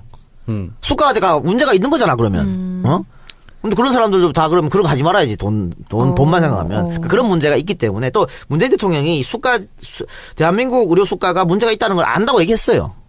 그러니까 어느 정도 보전은 해주거나 바꾸는 거는 맞아. 의료계 귀를 기울일 것이다라고 직접 인터뷰를 하셨어요 오늘. 그러니까 의료 수가를 정상화를 시키면 어떻게 될까요? 세금으로 다 결국 해야 되는 거 아니야?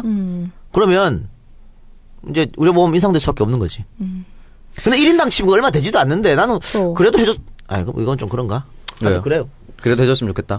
아니 그래도 올려가지고 좀 지금 아까 얘기했지만 비정상이라니까 지금. 그리고 포괄수가제 같은 경우에 하면 얘를 똑같은 병으로 입원해 있잖아요. 네. 그러면은 수술 그러니까 똑같이 돈 받아. 그래서 수술 똑같이 하고 퇴원도 똑같이 하라고 시평에서 그렇게 얘기해요. 그런데 환자마다 다를 수 있잖아. 그래서 어떤 병원에서 빨리 나가라 그런다고. 뭐 있어봐야 뭐 자기들 적자고 돈이 안 되는데. 그러니까 필요하다. 정상화는 필요하다니까. 근데 이게 사실 비급여의 급여화에 대해서 정부가 이제 재정위원 차원에서 보전을 해주겠다라는 제안을 했는데도 지금 반대를 하고 있는 상황이고. 작다 이거지 그 내용이. 그리고 이제 이게 사실 모든 의학적인 진료 행위가 이제 공적 관리 체계로 들어간다. 그리고 이제 진료비를 청구하기 위해서 건강보험심사평가원에 진료 내역을 제시해야 되는 게 불편하기 때문일 것이다라고 외부에서는 그렇게 보고 있거든요 지금. 결국은 심평원 문제를 얘기하죠. 무조건 부러친다 심평원은. 그러나 다른 건 걱정 안 되고요. 나는 뭐 어쨌든 의사들이 좀 과한 요구를 하는 분이 없지 않아 있다고 보고 특히 비대위 꾸려가지고 씨발 그 뭐 회장인가 이런 거를 씨발 어디 뭐 박사모 이런 애를 앞에다가 내세우고 최대 집시. 그 다음에 또 자기들 홍보하는 만화를 윤석열한테 시켜가지고 만화 그리게 하고 이러면 누가 이거를 아니, 그거 의사들이 정말 싫어하시는 분들이 많더라고요.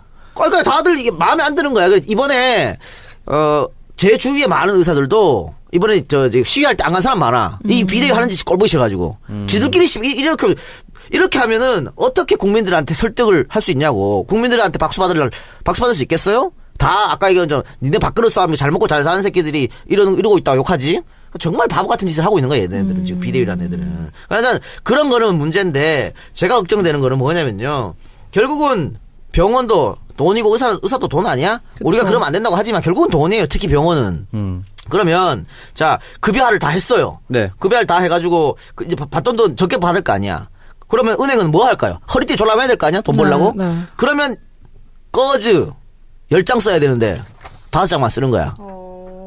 일회용 주사기 한 번 쓰고 버려야 되는데 2번 소독해서. 그럴 수도 그러니까 극단적으로 말하면 그럴 수도 있다고. 근데 피해가 환자들에게 갈 수도 그러면 있다. 특히 의료기 있잖아. 네. 되게 좋은 의료기는 굉장히 비싸잖아요. 그렇죠. 그런데 그거는 보통 의료기 회사에서 장비를 싸게 줘.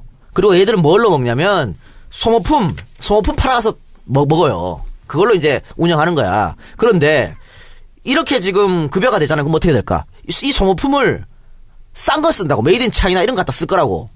불을 붙을 뻔합니다. 그러면 오히려 그 약값을 줄이려고 하다가 전체적인 의료 서비스가 하락할 수도 있다라고 얘기하시는 가능성이 있는 거죠. 그리고 이거는 우리가 조금 더 논의나 토론을 해볼 필요가 있는 게 뭐냐면 우리나라 사람들 특히 우리나라 사람들 그럽니다. 대형 병원 좋아하죠. 엄청 좋아하죠. 그래서 별로 아프지도 않으면 무조건 대형병원 가요. 그리고 지금은 비급여 항목이 있기 때문에 사진 찍고 이럴 때 좀 망설이잖아. 이거 만약에 된다고 생각해보세요. 조금 아파도 다 찍고. 조금 아파도 다 찍어 이것저것 다 찍는다니까? 그게 과연 좋은 일일까? 오히려 사람들 막 정말 필요한 사람들도 앞에 안 아픈 사람이 다 찍어버리면 시간이 또 걸릴 수가 있잖아요. 그러니까 우리나라 사람들 그런 게 있고 거기에다가 또 이제 대한민국이 고령화 이제 초고령화 사회로 접어들잖아요. 그러면 늙으면 당연히 젊은 사람보다 아프지. 더 이런 게 필요할 거라고. 그런데 이거를 그냥 한 번에 딱 하겠다. 그런 것도 한번 다 생각해보고 해야 된다. 팟캐스트의 선명야 청년들의 정치공동구역 청정구역 74회 방송 2부 시작하겠습니다. 네, 저희 2부에서는 최경환, 이후연, 그리고 문재인 케어, 한양대 기숙사 신축 논란, 그리고 환승역 그 여자 사연 이렇게 준비가 돼 있습니다. 문재인 케어? 여러분. 네. 아, 야, 창석이가 해. 난 몰라. 완벽한 거죠. 무상승부에도 있는데 뭐. 왜? 한번 잘 해봐요. 완전 얘기 맥락 한번 잘 다른 해봐. 그렇습니다. 자, 첫 번째 주제로 바로 들어가 볼까요? 예? 네. 2부 첫 주제는 이제 적폐수사 관련된 얘기로 한번 시작을 해보겠습니다. 국정원 특활비 1억을 수수한 혐의로 검찰 소환 조사를 받았던 최경환 의원이 예? 구속영장을 받았는데 지금 현역 의원 신분이기 때문에 이 영장 실질 심사 절차가 굉장히 복잡하다고 하더라고요. 까다롭죠. 이게 어떤 절차를 거쳐야 되는 거예요? 일단은 할복이 다가왔다는 말씀을 드리고 처리 일정 말씀드리면 12월 11일 검찰이 이제 박근혜 정부 시절 국정으로부터 특수활동비 1억을 받았다는 의혹 구속영장을 청구했습니다. 이게 임시국회가 개회되잖아요. 이제 국회 체포동의가 필요한데 22일 오후 2시 잠정돼 있습니다. 국회 제출이 첫 본회의에서 보고될 예정입니다. 그러니까 이게 네. 일반 피의자 같은 경우에는 검찰이 법원에다가 구속영장을 치잖아요. 그렇죠. 그럼 법원이 이래보고 씨 구속해야 되겠네 땅땅땅 때리잖아. 네. 그런데 이거는 법원에서 이 새끼 나쁜 새끼 땅땅땅 때리기 전에 국회로 한번 갔다 와야 되는 거야. 그래서 국회에서 잡아가요 하면 그때 가서 잡을 갈 수 있는. 아니 그게 법원이 또 판단하는 거야 여기서. 땅땅땅 때리. 그 절차가 복잡해지는 거죠. 복잡해지는데. 네. 그러면은 예전에는 이런 게 생기면요 거의 국회의원들이 표결할 때 못 잡아가게 했어. 그 동업자 프레임이 작동해가지고 현역 출신이면 다 장관 통과시켜 주듯이. 그래갖고 어떨 때는 이거 방탄국회라고 못 잡아가게 국회까지 열었다. 국회가 열리면 못 잡아가니까 회기 중엔 못 들고 가니까. 근데 지금 같은 경우에는 자 일단 이게 어떻게 되냐면 과반 참석.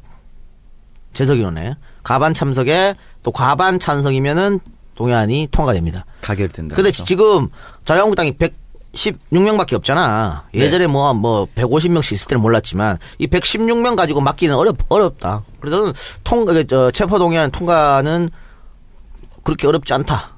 이렇게 될 가능성이 높다. 될 그래서 가능성이 이게 높다, 뭐 이렇게 봅니다. 열린다면 23일부터 25일 사이에 열릴 거고 무기명 표결 처리를 한다고 합니다. 그래서 아마 훨씬 더 통과되는 게 도움이 되지 않을까.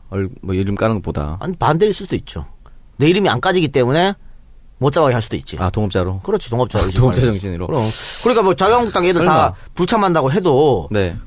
과반 이상 참석이니까 150명 정도 참석해야 되잖아요. 네. 그럼 민주당만 갖고 오는 게 안 돼. 민주당, 국민의당, 정의당 또 바른정당까지 들어와야 어쨌든 투표가 이루어지는 거잖아요. 그래서 그럼 무조건 오케이 하기도 쉽지는 않아요.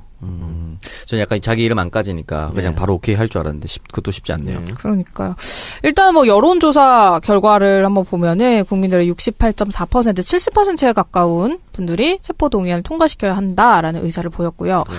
일단 이런 여론이 있기 때문에 만약에 부결이 된다면 좀 후폭풍이 오지 않을까. 아유 부결되면 후폭풍 장난 아니지. 네. 이건 뭐 최경환이 특활비 받았다는 것은 뭐 검찰이 구속영장을 어떻게 쳤는지 모르겠습니다만은 뭐 누가 봐도 뻔한 건 사실 아니야. 이거를 그렇죠. 뭐 부결시킨다면은 그 후폭풍은 이루 말할 수 없습니다. 당연히 아마 통과되리라고 봐요. 네, 일단은 뭐 이 자유한국당 이우연 의원 병원으로 도망가고 난리가 났더라고요. 이우연도 갑자기 출석하라 그러니까 도망갔잖아. 그러니까 이게 이런 겁니다. 출석하라 그래가지고 11일, 그러니까 우리 녹음 날인 11일 날 불렀잖아요. 네. 그래 조사하고 바로 그냥 칠 수도 있거든. 그런데 못 갑니다. 이래버리면 임시국회가 열려가지고 얘도 잡아넣기가 상당히 이제 어려워졌잖아요. 이렇게 되면. 그리고 얘는 지금 핑계를 댔죠. 아프다. 3주 전부터 아프다. 나 아파. 이날 아플 예정이었어. 근데 이날 아파야 돼. 빨라도 늦어도 안 돼. 그렇지. 그리고 미리 알고 있었나? 지금 이 의원이 말하는 것은 의사가 말하기를 갑자기 쓰러질 수도 있다. 심혈관 질환이라고 그렇지. 하더라고요. 딱 11일 날, 딱 그렇게 됐기 때문에. 수술 예정이 돼 있다고 하는 네. 얘기죠. 개소리 진짜. 하여튼 이렇게 해가지고 하는 거죠. 그래서 일단은 당장 하는 게 아니고 이제 장기적인 관점으로 하자고 하는 거고. 병원 아프면 병원 자주 가는 건 맞는데 그렇다고 해서 동네 병원을 다니던 사람이 무조건 다 대학병원으로 갈 것 같지는 않아요. 제가 의사들한테 물어봤을 때 그것도 걱정하시는 분들이 많더라고요. 근데 기본적으로 이 비급여 진료를 다 보험 혜택을 주면은 비급여를 해서 돈을 많이 벌던 의사들이 싫어할 거 아니에요. 그러면 이제 애초에 의대에서 기존의 의료 체계가 붕괴되는데 보험과 보시던 선생님들 그리고 기존 의대생들이 내외과 대신에 대거 미용 쪽으로 비보험 비급여 진료가 되는 곳 쪽으로만 몰릴 것이다. 그럼 정말 필요한 내외과 사람들이 없어져서 이게 오히려 전체적인 의료 시스템을 생태계를 파괴칠 수도 있다. 파괴할 수도 있다. 이렇게 말씀을 하시기도 하더라고요. 그렇습니다. 일단 그래서 우리 국민들의 입장에서 봤을 때는 집단 이기주의다. 보이죠. 밥그릇 네. 지키다라고 보일 수밖에 없을 것 같은데 의사협회가 지금 비판을 받고 있는 상황이긴 하거든요. 사실 이렇게 반응을 하는 게 지혜롭지 못한 아니, 방법인 것 그러니까 아까 같긴 얘기했잖아. 해요. 의사들도 이게 뭐 하는 짓이냐고 얘기한다니까. 그러니까 조금 세련되게 할 수도 있는데 지금 네. 국민의 여론을 전혀 등에 업지 못했다라고 하는 것이고요. 게다가 의사들이 이런 거야. 의약 분업하면서 또 의사들이 의약 분업할 때 엄청 반대했거든. 왜? 의약 분업 전에는요. 병원 가서도 약 탔잖아. 네. 그것도 돈이야. 다 병원으로 들어간 돈. 안 그래? 그렇죠. 이제 처방전만 써주고 끝나죠. 근데 이제는 약은 약사에게 이러는 바람에 그게 안 된다고. 그러니까 우리는 그때도 한번 양보했다. 또 한 번 양보를 한가. 이런 논리거든요. 근데 의약 분업은 그때 엄청나게 김대중 정부에서 했는데 김대중이 욕 엄청 먹었다고. 의사, 약사 양쪽으로 다 공이 다 두드려 맞았어요. 근데 지금 봐요. 얼마나 좋아요, 의약 분업에서. 그 욕을 먹었죠. 의약 분업 해가지고 오남용도 많이 사라지고 내성 있는 환자도 약 내성도 많이 사라지고 많이 좋아졌잖아. 다 가야 할 길을. 그러니까 지금 문재인 케어 이것도 의사는 당연히 반대할 수 있어. 근데 무조건적으로 반대하니까 나쁜 새끼 늘리지 말고 쟤들이 왜 반대하는지도 좀 파악해보고 문재인 대통령은 지금 의사협회에서 얘기하는 거 이해하겠다고 했잖아. 네, 오늘 그렇게 인터뷰했습니다. 그렇죠. 대화의 기회는 언제나 열려 있다라고 근데 얘기했거든요. 대통령이 생각하고 아랫사람 생각 또 다를 수 있거든. 아랫사람들이 그런 인식을 갖고 있냐 하는 거야. 그럼 무조건 욕하지 말고 왜 저들이 저렇게 확보할 수 없는 걸 한번 논의를 해봐야 된다니까요. 아까 또 특히 우리나라 사람들의 어떤 특징들 이런 것도 한번 생각해보고 또 있을 수 있는 어떤 부작용 이런 것도 한번 생각해보고서 조금 더 토론과 논쟁은 이런 게 필요하지 않겠나 그런 생각이 들어요. 그리고 또 그 의약 분업하고 나서 의사들이 꾸준히 얘기하는 게 몇십 분간 진료를 하는 우리들은 계속 수익이 줄어드는데 우리가 써준 처방전대로 약만 보관하고 있다가 띡 주는 약사들만 돈 버는 구조가 되는 것이 아닌가. 왜냐면 약이 지금 정상가의 148%를 받는데요. 그 사람들은 돈을 더 뻥튀기해서 받고 우리는 왜 계속 줄여나가야 되냐. 왜 우리만 건드리냐. 라고 얘기하는 주장도 있더라고요. 얘기를 해보니까. 그래서 개인 병원보다 특히 종합병원 의사들이 더 싫어할 수도 있는데 이건 조금 더 토론과 논의가 필요한 부분이 아니냐. 아니면 지금보다 좀 몇천 원 차이거든요. 몇천 원만 좀 내면 문제가 안 생길 수도 있어. 근데 국민 전체 부담이. 근데 그거를 몇천 원이라도 참 어렵지 사실은. 예? 근데 한 번은 저는 이런 높은 지지율일 때 이거 사실은 이 취지에는 다 공감하잖아요. 더 양질의 서비스를 더 저렴한 가격으로 하자는 취지면 네, 그렇죠. 결국은 세금 인상이긴 한데 그래도 한번 얘기해 볼 만한 건 아닐까? 그리고 지금 부족분을 건강보험공단이 가지고 있었던 20조의 적립금으로 쓴다고 했거든요. 근데 그 적립금을 사실은 또 다른 분야에 써야 되는 부분도 있고 저출산 고령화 아까 말씀하셨듯이 노인 인구가 늘어나는데도 써야 되는데 여기에만 몰빵했을 때 혹시나 그것이 재정 적자가 나면 어떻게 할 것인가. 또 다른 세금 폭탄으로 돌아오지 않나라는 이야기를 하고 있기 때문에 장기적으로 봤을 때 세금 인상이라는 것도 한번 던져보고 취지에는 다 공감을 하니까 크게 그 풍선 효과처럼 다른 데로 이상하게 터지지 않도록 갔으면 좋겠어요. 그러니까 원론적으로 하면은 문재인 케어가 가는 방향으로 가는 게 맞죠. 근데 아까 얘기했지만 그 곳곳에 지뢰가 있기 때문에 하기야 수다면 500원 내는 것도 아까워서 좀 우려